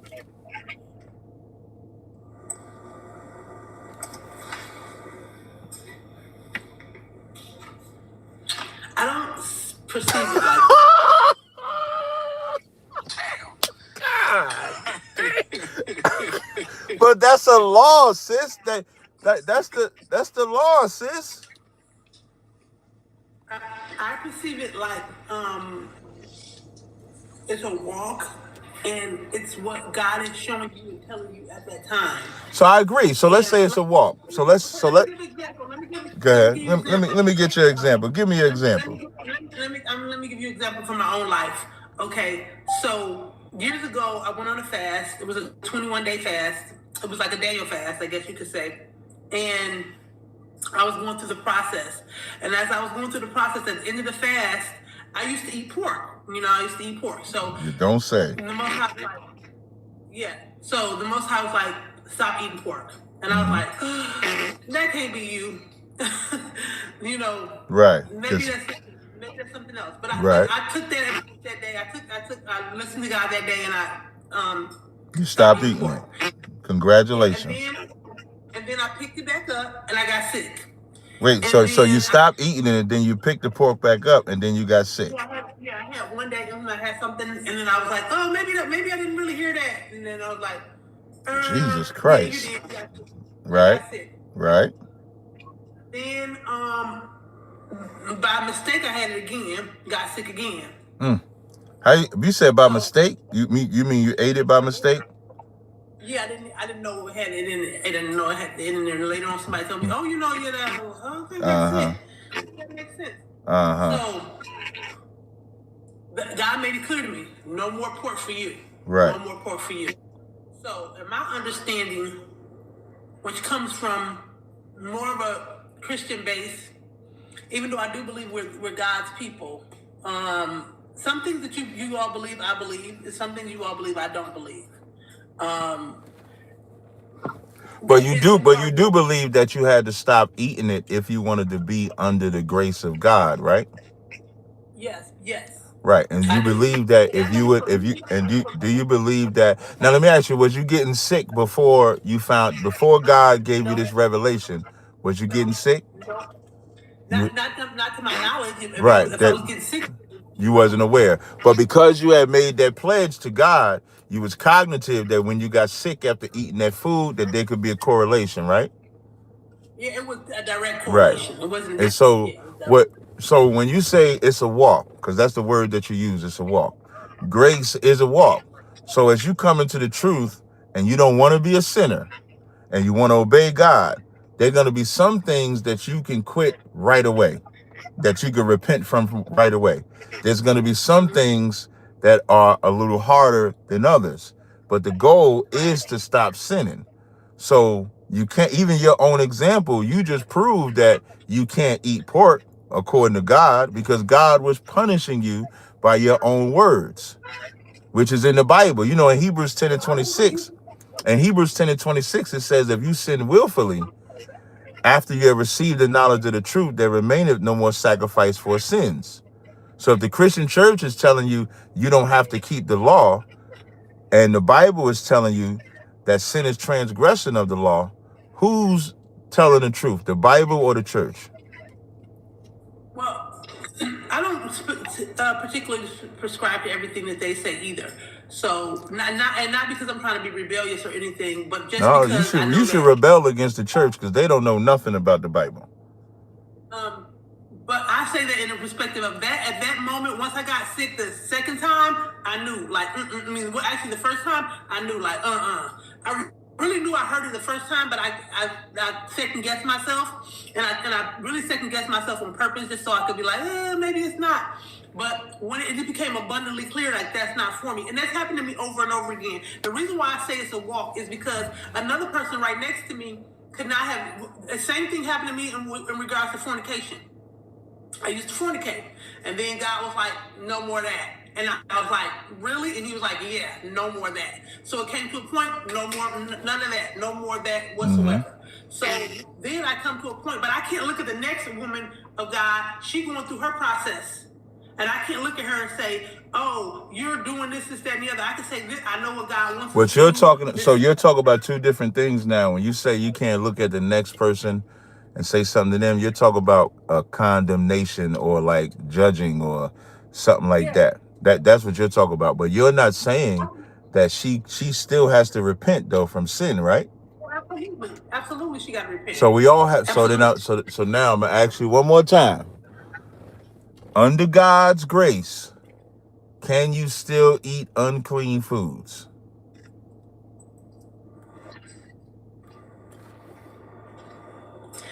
Depending on where you are in your walk. Sis, you gotta say no. I'm not trying to study. I'm not trying to just say because there's certain things that God is working on me in different time periods. But I'm not talking about the work. See, that's why I said to you, there's some sins that are easy, there's some sins that are hard. I'm not asking you. Thank you. Thank you. So what I'm asking, so what you agree with is that we cannot eat it. But what you're saying is for some people the walk is harder than others. For some people, listen. That's what. But I agree with that. If you're saying that, let me just say this, sir, please. Some people going through their walk, God is working on a certain thing. It was a season where God was working on me with fornication. Now he ain't worrying about that no more because I got that. Not say I got that, but he got that over me, and I'm submitted to that. Pork, no problem. I have no desire to eat pork. Have no desire to cuss. Have no desire to live a certain kind of way. Well, cussing is not a sin. So God told me to stop. That's fine, but that's not a sin though.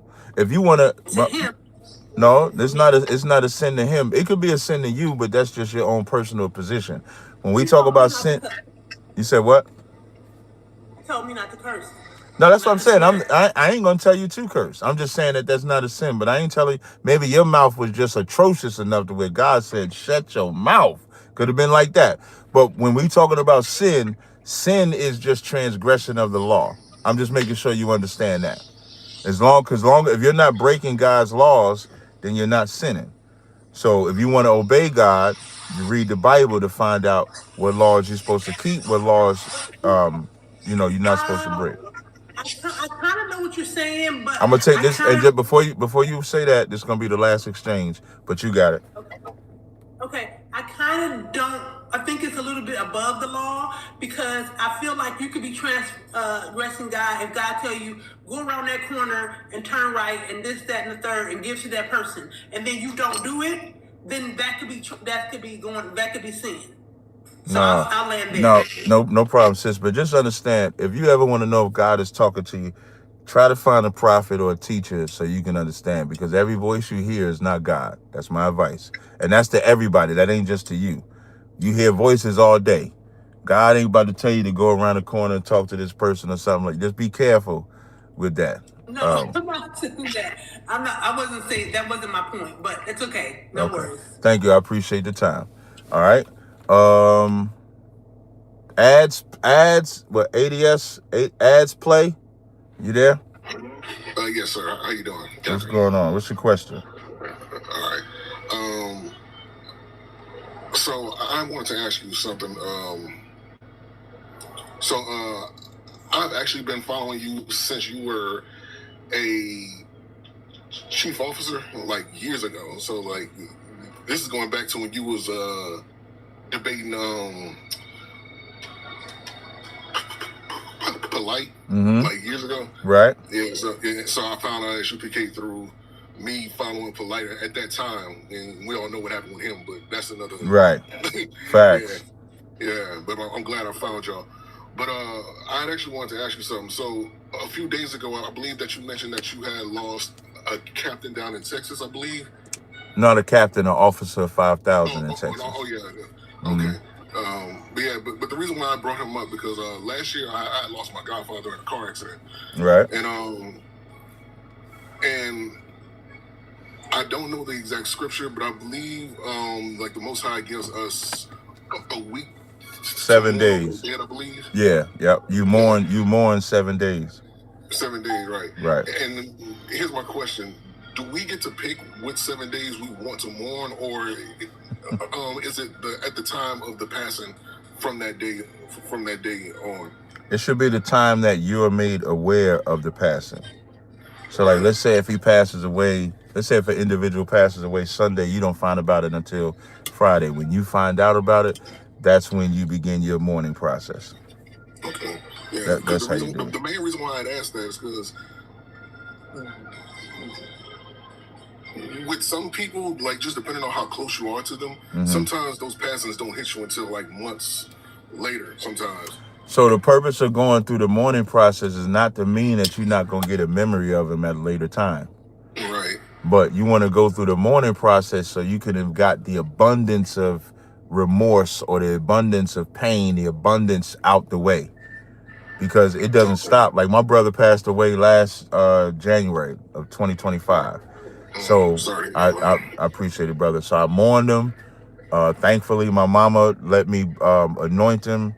And so periodically throughout the year, I may think of him, get a memory of him or anything like that. So that doesn't mean that goes away. But because I mourn him, when the memory comes, it doesn't start the mourning process all over again. Because then what happens if you don't get that mourning process out, then you start living as if you're not here. But you are here.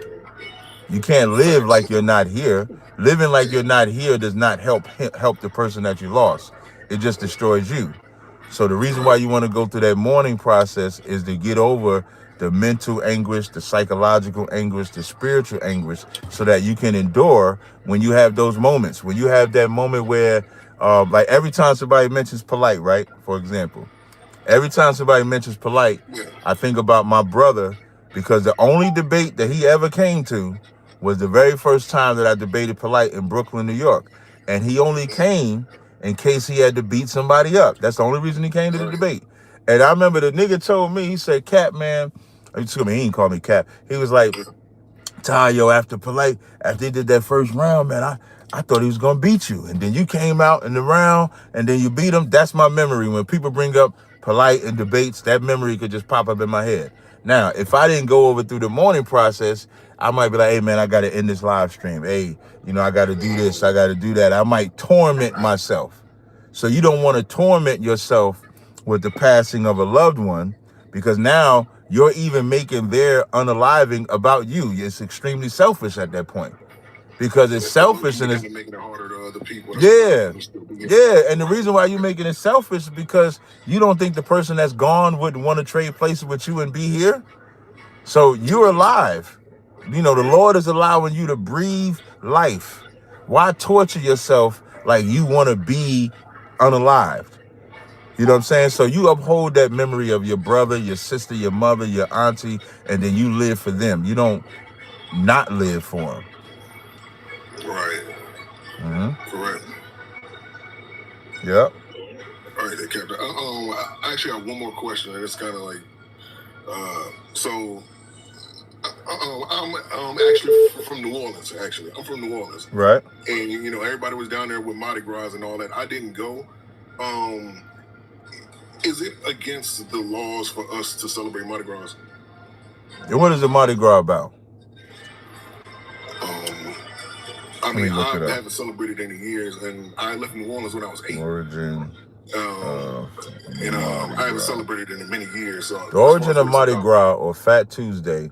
This gonna tell you all you need to know about it. Mardi Gras, or Fat Tuesday, originated from medieval Europe pagan spring and fertility rites that merged with Christian traditions as a final indulgent feast before the fasting season of Lent. That's all. Right there. Yeah, that's all you need to know about Mardi Gras. I haven't celebrated in years, so I guess I'm on the right path. Yeah, you definitely on the right path, brother. You can let that go. All right. Well, I appreciate it, Captain. Hey, no problem. All right. On the phone lines, we got we just got one caller, Z Lloyd. I think you're two. Hello, Elder Art. It's nice to meet you. I'm good, man. I don't like being called elder though, because I ain't old, but I appreciate it, brother. What's going on? Yeah, I only say that because I'm very young, and I understand. And you're much older than me. So. I understand. Okay. So I have a question. If you allow me to explain myself, because I'm in the truth as well, but I just want to get some more understanding on this. So my question ties in Matthew 20 and on down to like verse 16, Matthew 22, and I'm gonna explain Ezekiel 20 and 38 and Isaiah 4 and 1. Specifically in relation to the wilderness period, the purging of the rebels and those who come into the truth at the last moment. My main question is this judgment describing Israelites who are gathered but then exposed as rebels and put to death during the wilderness purge? And I'm also wondering. You said they say that part again. So you're saying the rebels, the rebels coming? No. Just the latter part. The rebels come. Excuse me. Those of us that make it and those of us that come in, the rebels have to be. The rebels are going to be purged out. And then what did you say after that? And those who come into the truth at last minute, like during a time of. Right. They could be but they could be rebels too though. Those that come in at the last minute. Okay, because I was wondering, this is why. Caller, hold on. Not just about the women, but I understand that this verse is literal, but I'm looking beyond that. I'm just asking whether it also points to Israelites, both men and women, seeking righteous men of Yahweh near the end of Jacob's trouble and then attempted to come into the truth at the last minute. If so, could this connect to Matthew 20, verse 1 into 16, where the late laborers receive the same wage? That's more so. Once we're in the wilderness, that there is nobody else coming after we all in the wilderness. So in the wilderness, those that make it in there are the ones that you say come at the last minute, XYZ. Then when we're in the wilderness, that's when we're organizing. That's when we're purging out the rebels. And then once the rebels are all gone, that's it. So you can use Matthew 20 for those that came in at the end. You can almost say that's us, even this time, coming in at the end. So it doesn't have to be like during the end stages of Jacob's trouble? Well, when you say Jacob's trouble, you know Jacob's trouble is already here, right? Yes. I was talking about like the latter stages of it, of where we start getting martyrs and we start getting killed and stuff like that. But that happened since the time of Christ. That's happened since the time of Christ. That's happened since the time of Christ. That's the transatlantic slave trade. Like we're getting tortured. Like we're getting we're getting tortured and punished right now. Like that's how long that's been happening. Okay. So you don't want to look at it as a time period. You want to look at it as an event or something that's been happening since that was written. Since Isaiah mentioned Jacob's trouble, we've been in trouble. We won't be out of this trouble until we come up, purge out the rebels, we come back down, now we're out of trouble. Okay. And some will come in at the end. That's why I think the Bible, when it says the first shall be last, the last shall be first, some will come at the end.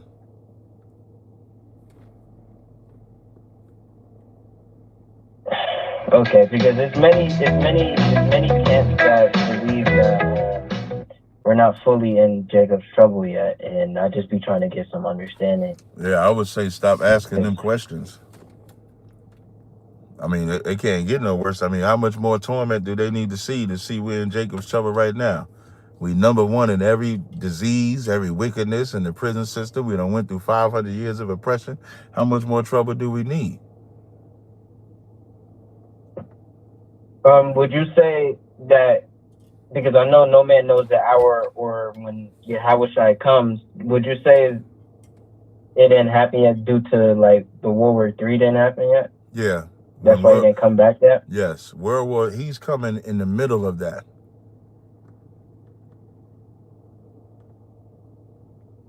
Okay. Remember in I don't know if you know, in 2nd Ezra, the 13th chapter, it'll tell you he's going to come at the astonishment of the Son of Man. You can start at verse 28.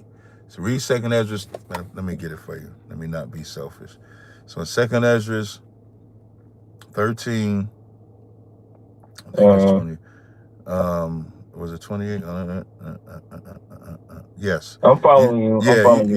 You start at verse 28. For time's sake, I'm gonna just skip to the point. So you start at 28, and then at verse 33 it says, "And when all the people shall hear his voice, every man shall in their own land leave the battle they have one against another, and an innumerable multitude shall be gathered together as thou sawest them, willing to come and to overcome him by fighting." This is Revelations 12. This is second Ezra 13. So when you see that, you're seeing in the middle of the Third World War, as they're fighting each other, when Yahushua returns, they're going to stop fighting each other and fight Christ. Also, look up Ronald Reagan UFO speech. He says the same exact thing. When we put aside our differences, if there was something that came from another realm.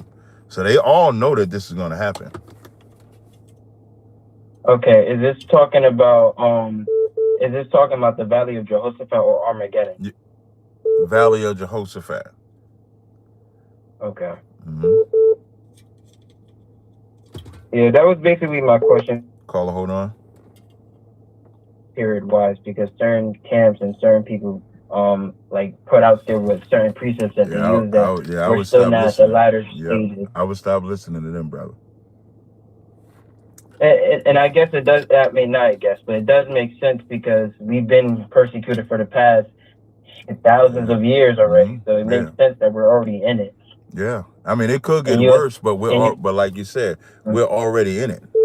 I mean, it could get worse. I mean, but hell, we in it now. And one last question, if you don't mind me asking, brother. Go ahead.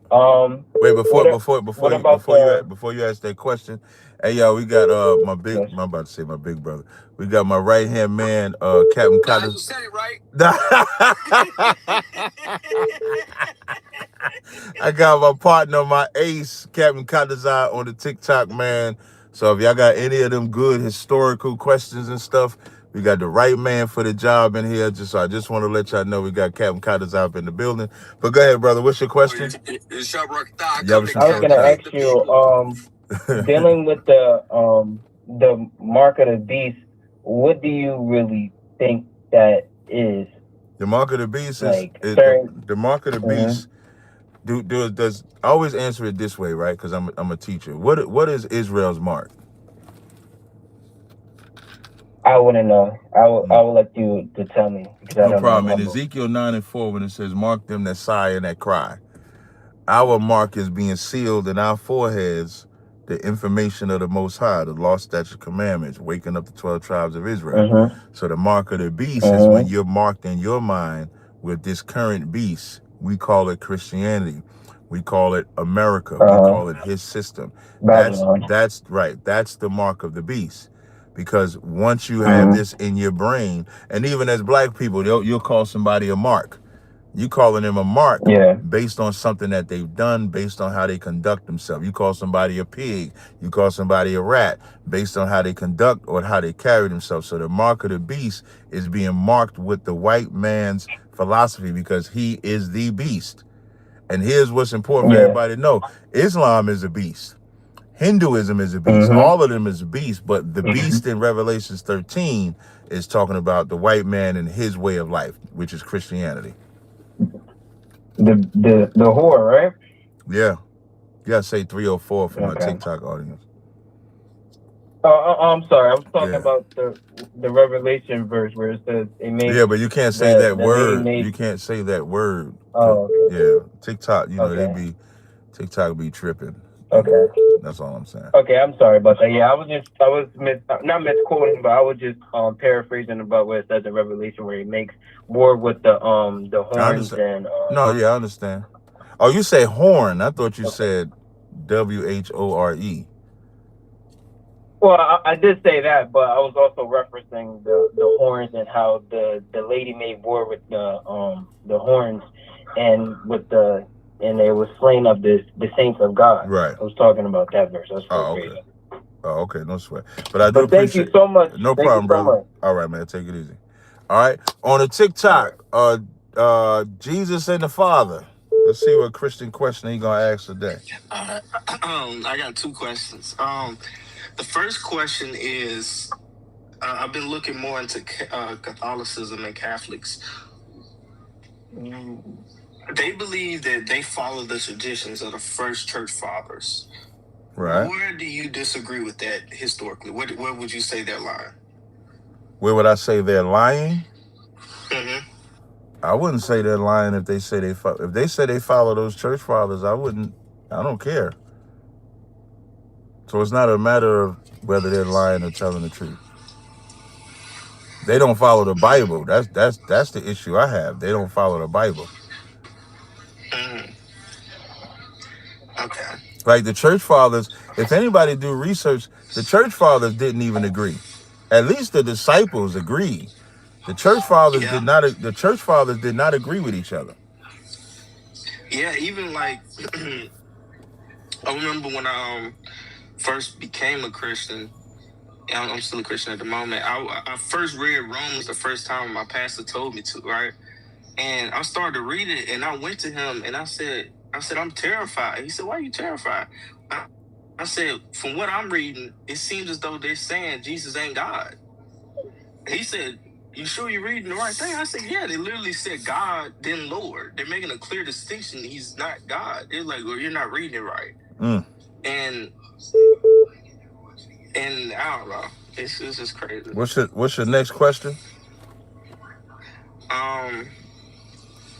Next question is, you had said that in the Old Testament people had to pay for the things that their fathers did, and it's the same thing with the white man. Whenever Jesus comes back, they're gonna have to pay for what their fathers did.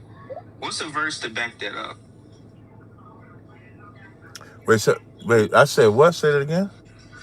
The other day I was listening to you on live, and you were saying how people in the Old Testament, they had to pay for what their fathers did. Like Pharaoh, for example, like his people didn't necessarily Isaiah 14 and 21. Okay. It says, prepare slaughter for his children for the iniquity of their fathers. Okay. That's all my question. All right, appreciate it. Next call on TikTok. Look how fast that TikTok call went through. That's an inside joke. That TikTok call went through so fast. Next caller says, old man. You're right, bro. So yeah, I got a question more like me. You white? Nah, man. Okay, good. I'm West Indian. Okay, good. So yeah, I got a question more directed towards the lost tribes, because you said he was more the historical side of. That's my man Tazaryach you want to talk to. Yeah. Obviously, I'm gonna say it to you, and then he can just. Man, you gonna say it's him because that's what I said. Yeah, so this is my question. You gonna say it's him, right? Because that's what I said. No, I'm gonna say it to you, man. He can. Oh, okay, yeah. I feel like you can answer the question. Next person, King Cali. How I'm gonna say it's Tazaryach, you gonna say it's me? Peace, shalom. Insubordination. Yeah. I'm telling them it's Tazaryach. I'm gonna say it's you. Like what the fuck? Go ahead, King Cali. What's your question? Hey, brother. I'm asking. Of course, I'm asking because I don't know. Like, what is the difference when some people say Hebrew Israelites, some people say Black Hebrew Israelites? I mean, isn't it just Israelites? Yeah, biblically speaking, it's just Israelite. Black Hebrew Israelite came from white people saying it in a derogatory fashion to us. And so sometimes we use it as a counter. Hebrew Israelite is almost like saying like Spanish Puerto Rican or Spanish Dominican. You're just talking about the language they speak and then the ethnicity they are.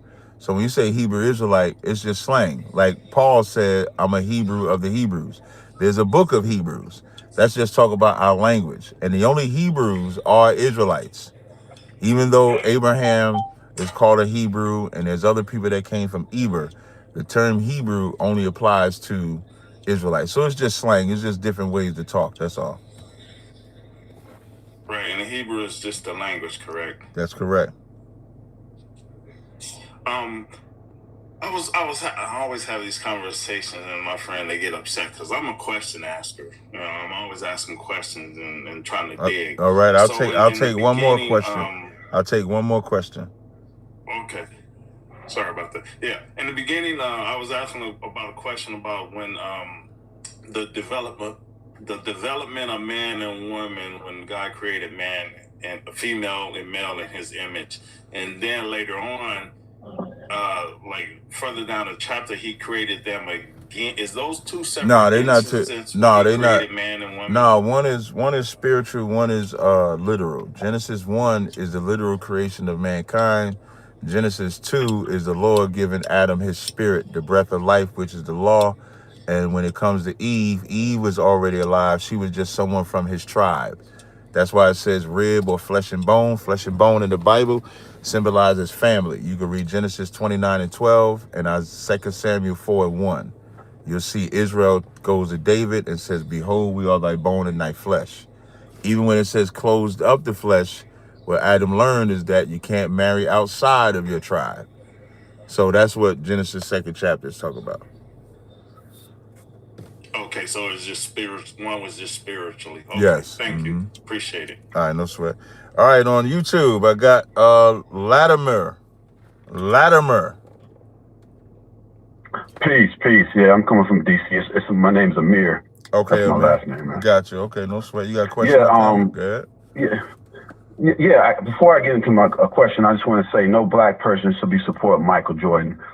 He's never supported us, the black people. He's the Uncle Tom bootleg sellout. I just wanted to say that. No sweat.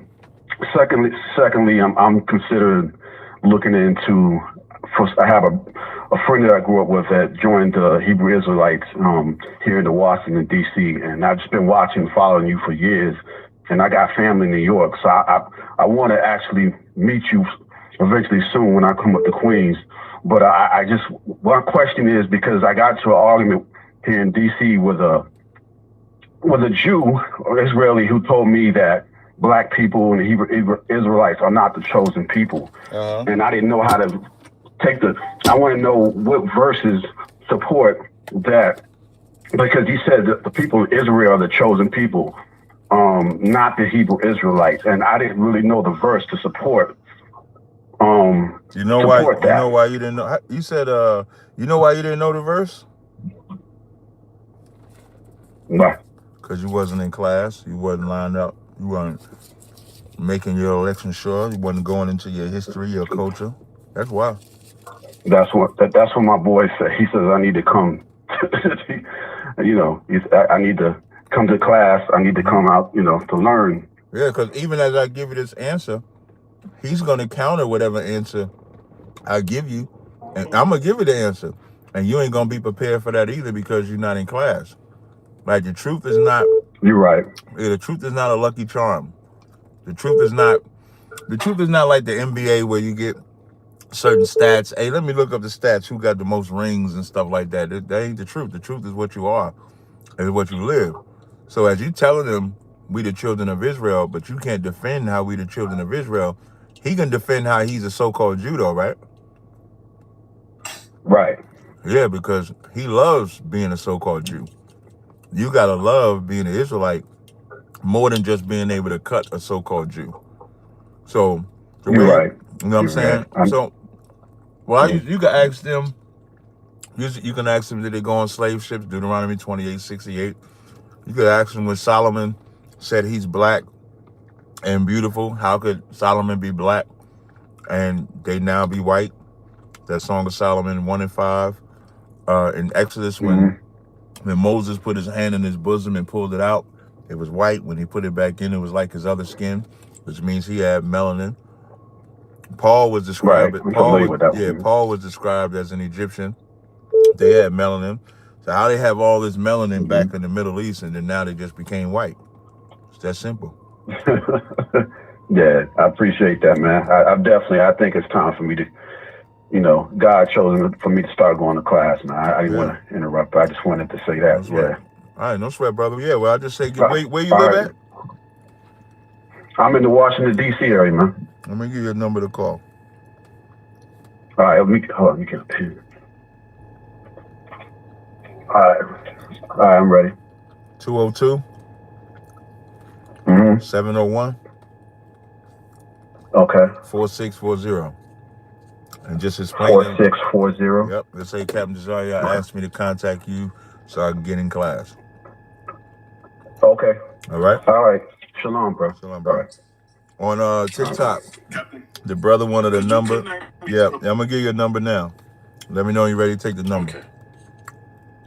I'm ready. 619-259-1083. All right. On the phone line, it says Oaks Jr.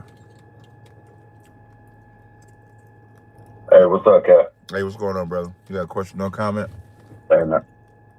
Oh, I had a question. Oh, wait. Hold on. All right. Hold on. To Poor King in the YouTube world, go ahead and call back, man. Say Cap is afraid. That's crazy work. All you got to do is call back. Go ahead, brother. What's your question or comment? Yeah, I was trying to figure out how we can track back on what tribe we descended from. Get in class. That's the only way? There ain't no classes around here. Where I done looked into it. Where you live? Ohio. I don't know. I can give you a number for Ohio. Yeah, listen, man. On that, can't nobody tell me we got access everywhere. I don't care where you at. You could be in Rancho Cucamonga, which I did not even know Rancho Cucamonga was a real city in California. But before I take that next step, I just want to make sure that it's even worth me trying. My mom is full-blooded white with like 5% African, and my dad is 100% black. Yeah, you good. Does that matter? Yeah, you good to go. I was just waiting for you to tell me your daddy. Were you ready for the number? But my daddy, I don't know about. I don't know about my grandparents. Brother, just take the number. We're gonna figure all that out, brother. Just take the. Well, I'll just call you Johnny. I'm joking, brother. But yeah, just take the number and just go from there. I got you. All right, you ready? All right, I'm ready. 479. Yep. 479 685 9106 685 9106. 910. Hold up. 479 685 9106. Yeah. All right, bro. I appreciate you, man. Shalom. To Poor King in the chat that keep talking trash. Yeah, what's up, Cop? Salaki, they need to know the Bible is not a DIY project. Yeah. That's going to be the next one. Hey, you know that police be upon him. Everybody says that now. You might want to trademark that. Hey, you got it, Cap. You know what I'm saying? Listen, long as they stop following Islam, I don't care what happens. Yeah, I got kicked out. Hey, Connors, I got kicked out of a debate versus these Muslims, man. So first when I talked about Muhammad, I said police be upon him. Now, if I'm debating a Muslim and the two moderators was Muslims, from soon as I said police be upon them, they was like, no disrespect. But then the Muslim gets to come on there and call us electrolytes, stuff like that. So we start talking about the age of Aisha. And somebody asked about the age in our book. And I said, well, in Israelite culture, we let the flower bloom. In Arab culture, Muhammad cracked that bud like a blunt. And then I cracked the blunt. They kicked me off the live stream when I said that. said it was a vanilla Dutch. Yeah, it was a vanilla Dutch. Crack! And just cracked it. And he kicked me right off. That's crazy word. 872-371. Yes. Yes. Yes, brother. I want to know where I'm in Chicago. Okay. Right. Where in Chicago could I attend some classes? Let me give you the number. Hold on. Caller, hold on. As y'all can see, I just want for the record, as y'all can see, everybody is getting through the phone line except this poor King dude on YouTube that said I'm ducking him. Everybody else, they phone lines just seem to be coming right through. Let me get this number for you. Hold on. All right, you ready? I'm ready. 773 773-812. Hold on. Caller, hold on. 7281. 7281. 7281. Yep. 773-812-7281. That's correct. All right, shalom, brother. All right, shalom. All right. Quan, what's going on, brother? Oh man, shalom, Cal. What it do, my man? Hey, what's going on, man? What's going? Caller, hold on. Hey, I don't know what I can say on here, but I'm gonna try to keep it clean as possible. Yeah, keep it clean. Keep it clean. Yeah, that Arab debate was straight vagina, man. That dude vagina, he was in the spirit. They just can't take it, man. They can't hang in the paint. Word is bond. It was straight vagina. Yeah, you was right. Remember I seen the other one with the other dude who was chucking and jiving. The one you sit next to, the bishop dude. The who? The bishop dude. The one you debate, the bishop. Oh yeah. That got released. That got released. Yeah, I seen it. Now you notice he said something about the verses where he said hated Jacob and loved Esau. Y'all ain't catch that. Did y'all catch that? When he said that? No, I didn't catch that. Oh yeah. He said hated. The Bible said hated Jacob, loved Esau, hated Jacob. He slipped up and said that. He didn't mean to say that, but to let you know how he thinks by saying that, even though it was a mistake. Right. You get what I'm saying? Mm-hmm. Listen, that's why I said that. That's why I said no. You make sense. That's why I said because he's a former gangster. He's supposed to be some former gangster dude, some former tough guy, and that's why I said whenever you want to see if somebody is tough or not, just bring up hating the white man, and then you'll find out they're not as tough as they appear to be. Yeah. It's just foolish, man. Like, everything he says, it just makes sense. Like, what? Common sense, not common, man. Apparently, it's just common sense. If you breaking up. Best thing to say, you know what? Hello? Yeah, you good now. Yeah, best thing to say. Okay, well, I can't say Cap wrong. I may have to say I'll go back and look at that. I might have to take that. I might have to say Cap because it makes sense. I'll go back and check it out, and then move to the next topic. Something else, but they just can't stomach that. They don't want to do that. I guess they just be doing that just for the content, but for the Cap. But whatever. I'm going Cap. All right, no sweat. I appreciate it, man. All right, before I bring on the other YouTube caller, just let me get my TikTok out the way. I did old man already. Let me drop old man. Picard is again. Anthony, you there? Yes, sir. Just right quick, can you give me some precepts on when they try? There's neither Jew nor Greek nor male nor female. You said when you give you some precepts on Galatians 3:28? Yeah, when they come out and say there's neither Jew nor Greek nor male nor female, we're all one in Christ. Can you kind of give me some precepts? Can you read the next? Can you read the next verse? Oh, I don't have it pulled up. I'm sorry. Oh, okay. So when you read Galatians, no problem. So when you read Galatians 3:28, now they use this verse to say all nations, right? Right. So why is it saying bond nor free? That I don't know. Okay, why is it saying male or female? Okay, so I ask you this way. Is bond or free a race of people? No. Is male or female a race of people? No. So is this verse about all nations or is it about something else? It's about something else, really. Yeah, it's about respective persons. In Acts 10, when Peter says, "Of a truth I perceive that God is not a respecter of persons," that's because Peter was a respecter of persons. And then in verse 35 it says, "But in every nation he that feareth him and worketh righteousness is accepted with him. The word which God sent unto the children of Israel, preaching peace by Jesus Christ." So Peter learned that in every nation where Israelites are, this word is sent to. So in Galatians, it's the same thing. There is neither Jew nor Greek. So you can't respect this Israelite if he's a Jew or if he's acting like a Greek. You can't have respect to persons if they're in bondage to somebody or if they're free man.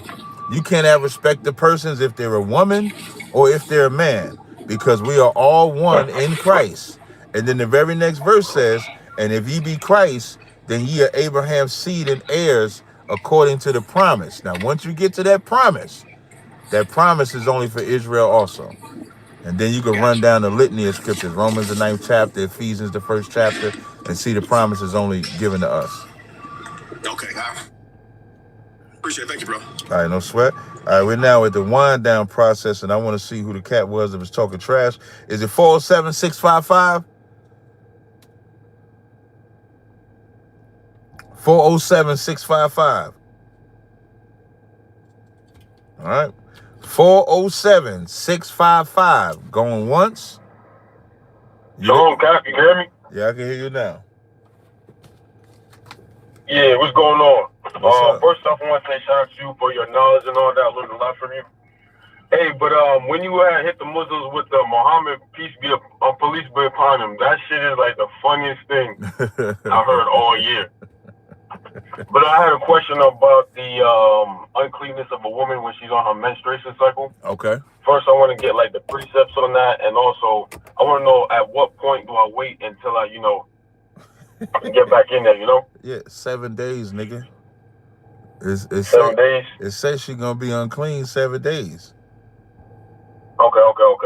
Yeah, and wait, but now, I'm glad, like, these are one of the questions I'm actually glad you asked, because most people think, like, I know some Israelites that when they woman is on their flower, they got her sleeping on the floor, sleeping on the bed, sleeping on the couch.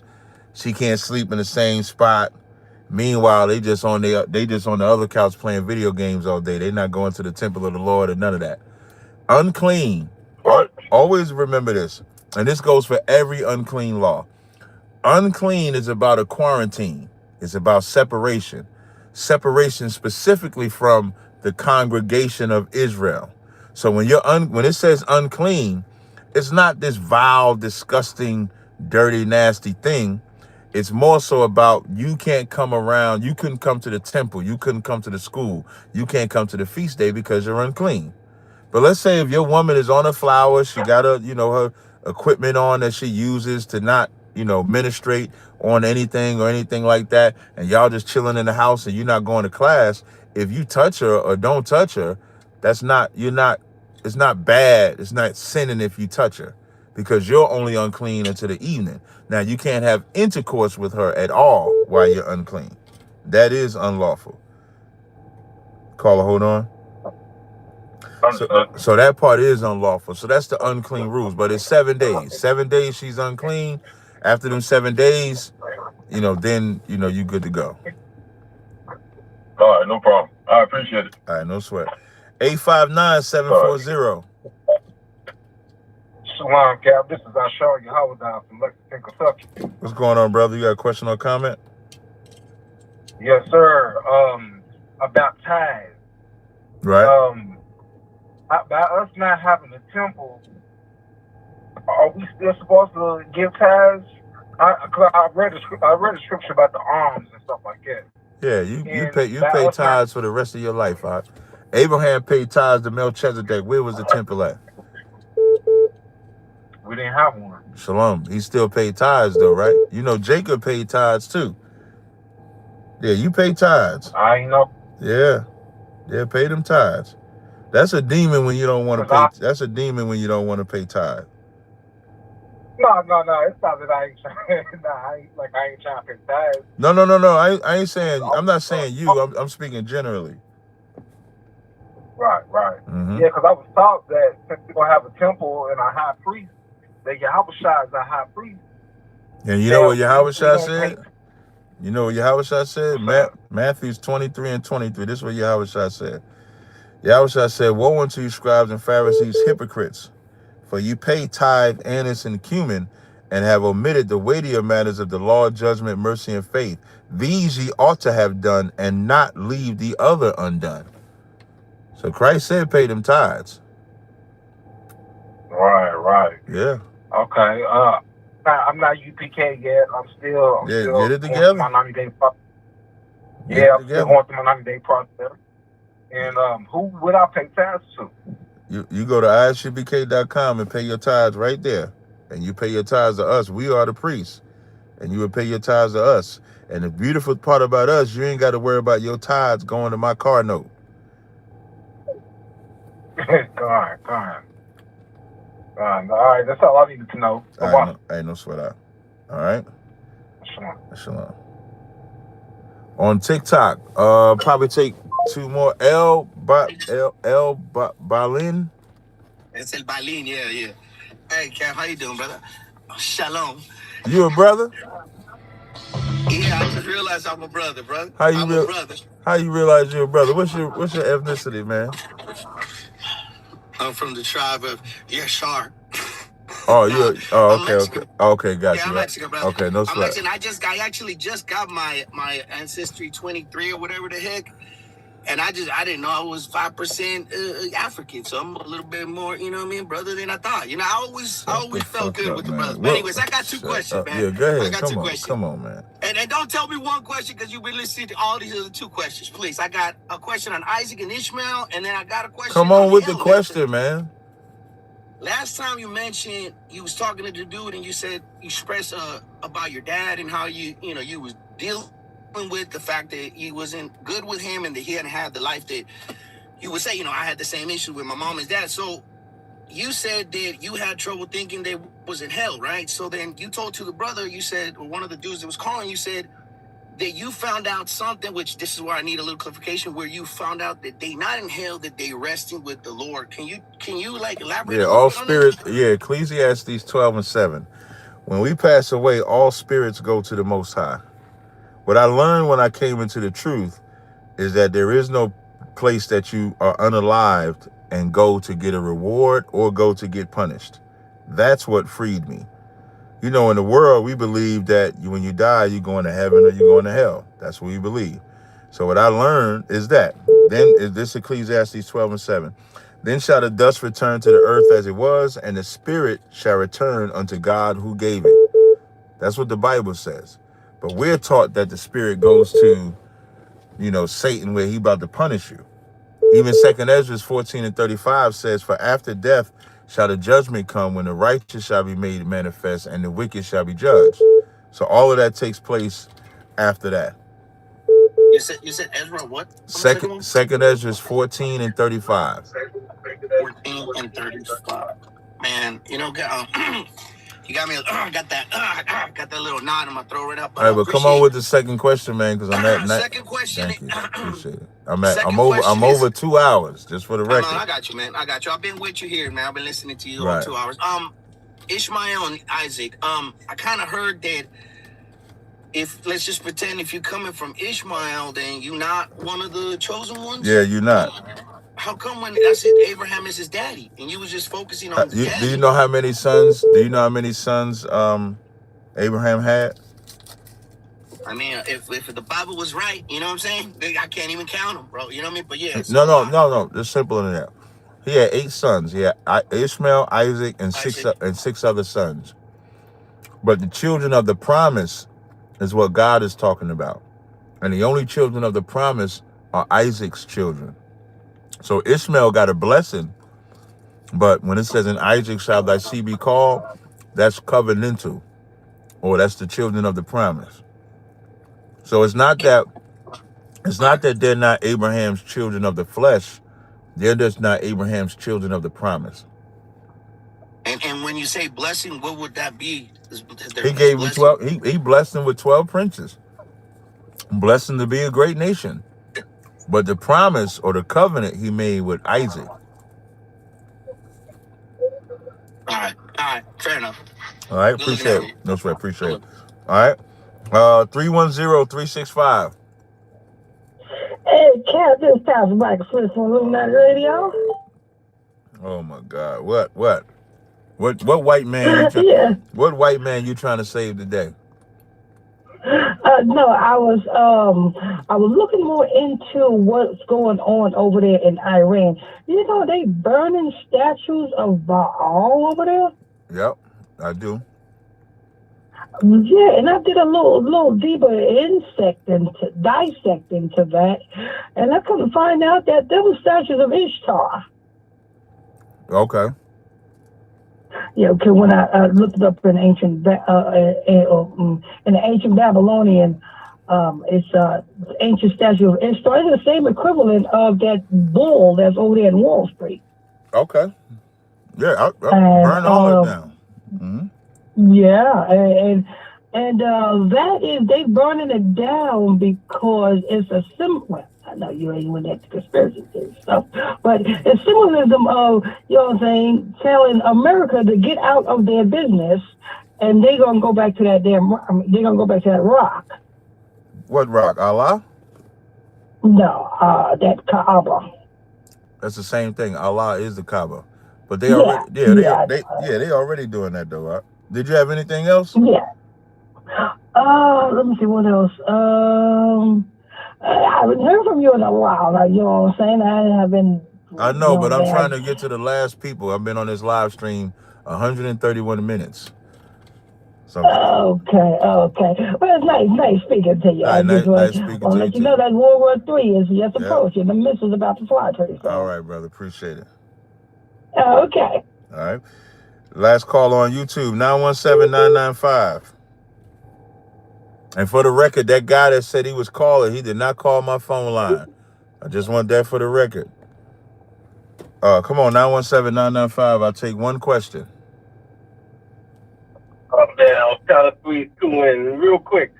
Can you hear me? I can hear you fine. All right, what's up, bro? All right, quick question. If I could squeeze two, I'm going to try it. Did Judas have a choice in what he did? Or was that his purpose?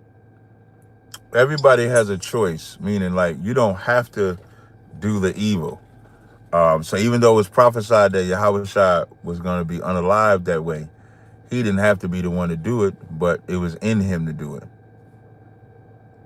So it could have been, it could have been someone else. But I understand what you're saying. It was in him to do it. Right. But the prophecy was that one of them would do it. Right. Okay.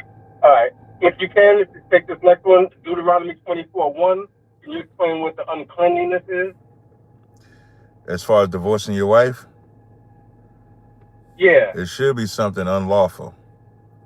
When you find some uncleanliness, okay, could be breaking of the commandment. Right. It should be something like that. It should be fornication. That's why Yahushua said, except it be for fornication. That's the uncleanliness that it should be. Well, but what they was taking it like, man, you pissed me off today. Bye. That's how they would look at it.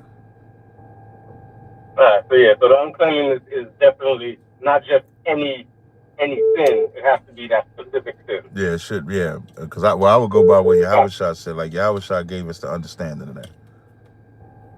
Exactly. All right. My brother, appreciate it. No, sir, Thanks for holding it down. Peace. All right, man. I appreciate y'all rocking with me, man.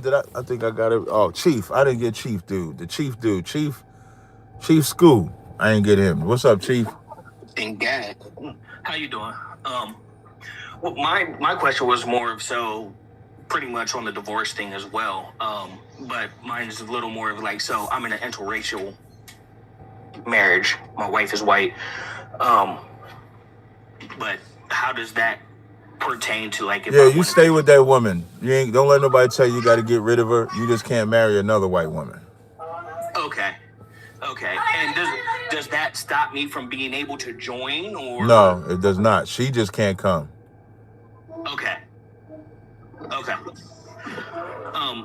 the last part of that question would be, how would I go about, like, as I'm finding myself more and more? Where you live? Let's say she starts to distance herself from it. Yeah, you let she roll. I mean, and that's the thing about it. If she distant herself from it, that's like if anybody distances himself from anything you decide to do, that's on them. That's not on you. If she leaves, that's on her. But I'm just telling you, don't have to get rid of her. Okay. Thank you. That's all I needed. All right, no problem. I'll squeeze in this brother Gad if your question's quick. Yeah. Yeah, shalom, Cat. My question always quick. I just wanted to know what was the order of Melchizedek. The priesthood. Like the way that Christ taught us the law, that's the order of Melchizedek. Can you hear me out? You said the way that Christ taught us is Yeah. You said the way that Christ taught us is the order of Melchizedek? Yes. And then also the order of Melchizedek. So when I read about it, I know he got a short story. Wait, hold on. Wait, 1 second. And then also too, the priesthood. So the original priesthood was supposed to be after the order of Melchizedek. You see how in Revelations, I think 5 and 10, when it says a nation of kings and priests, that's not tribal based. The Levitical priesthood is tribal based. Melchizedek's priesthood is not tribal based or tribal restrictive, I should say. It's for all 12 tribes.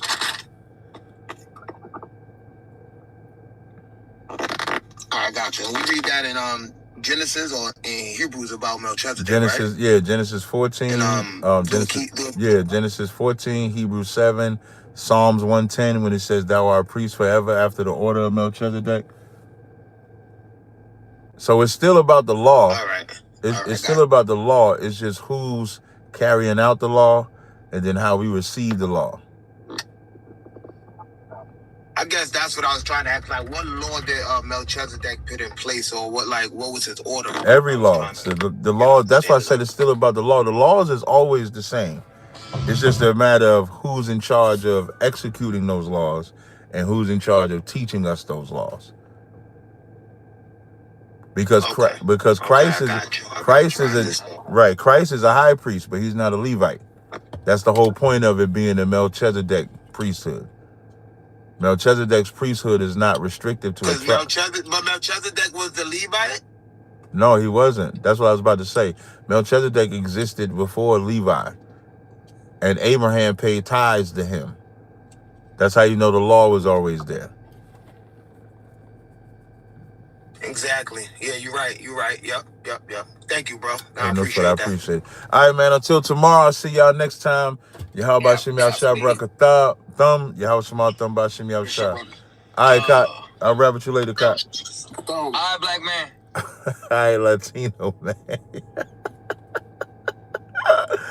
All right, to my TikTok, to my YouTube audience. Can you explain and break my TikTok super chat?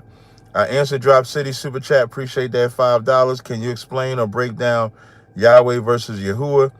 Neither one of Yahuwah is more closer to Yahweh. We speak more ancient. So modern Israelites might say Yahuwah. Yahweh is just how they pronounce the tetragrammaton, the YHWH. What's up, Cap? Thank you for the lesson. Shout out to Jimmy Johnson. Appreciate that, man. James Fertrell, shalom, sir. Could you give me a breakdown on fasting and when should you fast? Breakdown on fasting. Your fasting wants to be, a fast should be about what you want to sincerely overcome. You don't want to just fast because it's fashionable. So if there's something that you're trying to get over, something that you're trying to conquer, something that you're trying to better about yourself, that's when you should fast. How you should fast, like Matthew the 6th chapter says, you should fast just by making it between you and the Most High. It doesn't have to be between anybody else. Here's where it could be about somebody else. Let's say if you make a fast where you're not going to drink. That's more so a vow. I'm sorry. So the fast is between you and the Most High. So as you have that fast between you and the Most High, it doesn't have to be said. It don't have to be paraded to everybody, because once you start telling everybody what you fast in, what your fast is about, what you're saying is, God, I want to receive a reward from these people. I don't want to receive the reward from you. All right. And you can read Matthew's, the 6th chapter, start at verse 3, and it'll give you the breakdown on that. All right. Shalom, can I hit you about a recent order and Passover after the live? Yes, you can. And you can always hit me about an order or anything like that. That's cool. All right. Next, shout out to Mike. Matthew 23, I read that. Shout out to C. Donaldson with the super chat. Shout out to Andre Walker, Shalom, Winu, and Bishop. Somebody sent me a super chat, a $20 super chat, said when you and Bishop Nate is going to get together. Man, you and me both got to see that one. All Protestant Christians are just Catholics with a new flavor. Catholicism is a pagan religion. That is correct. All right. So I appreciate y'all rocking with me today, man. Until next time, I'll rap with y'all later. Shalom.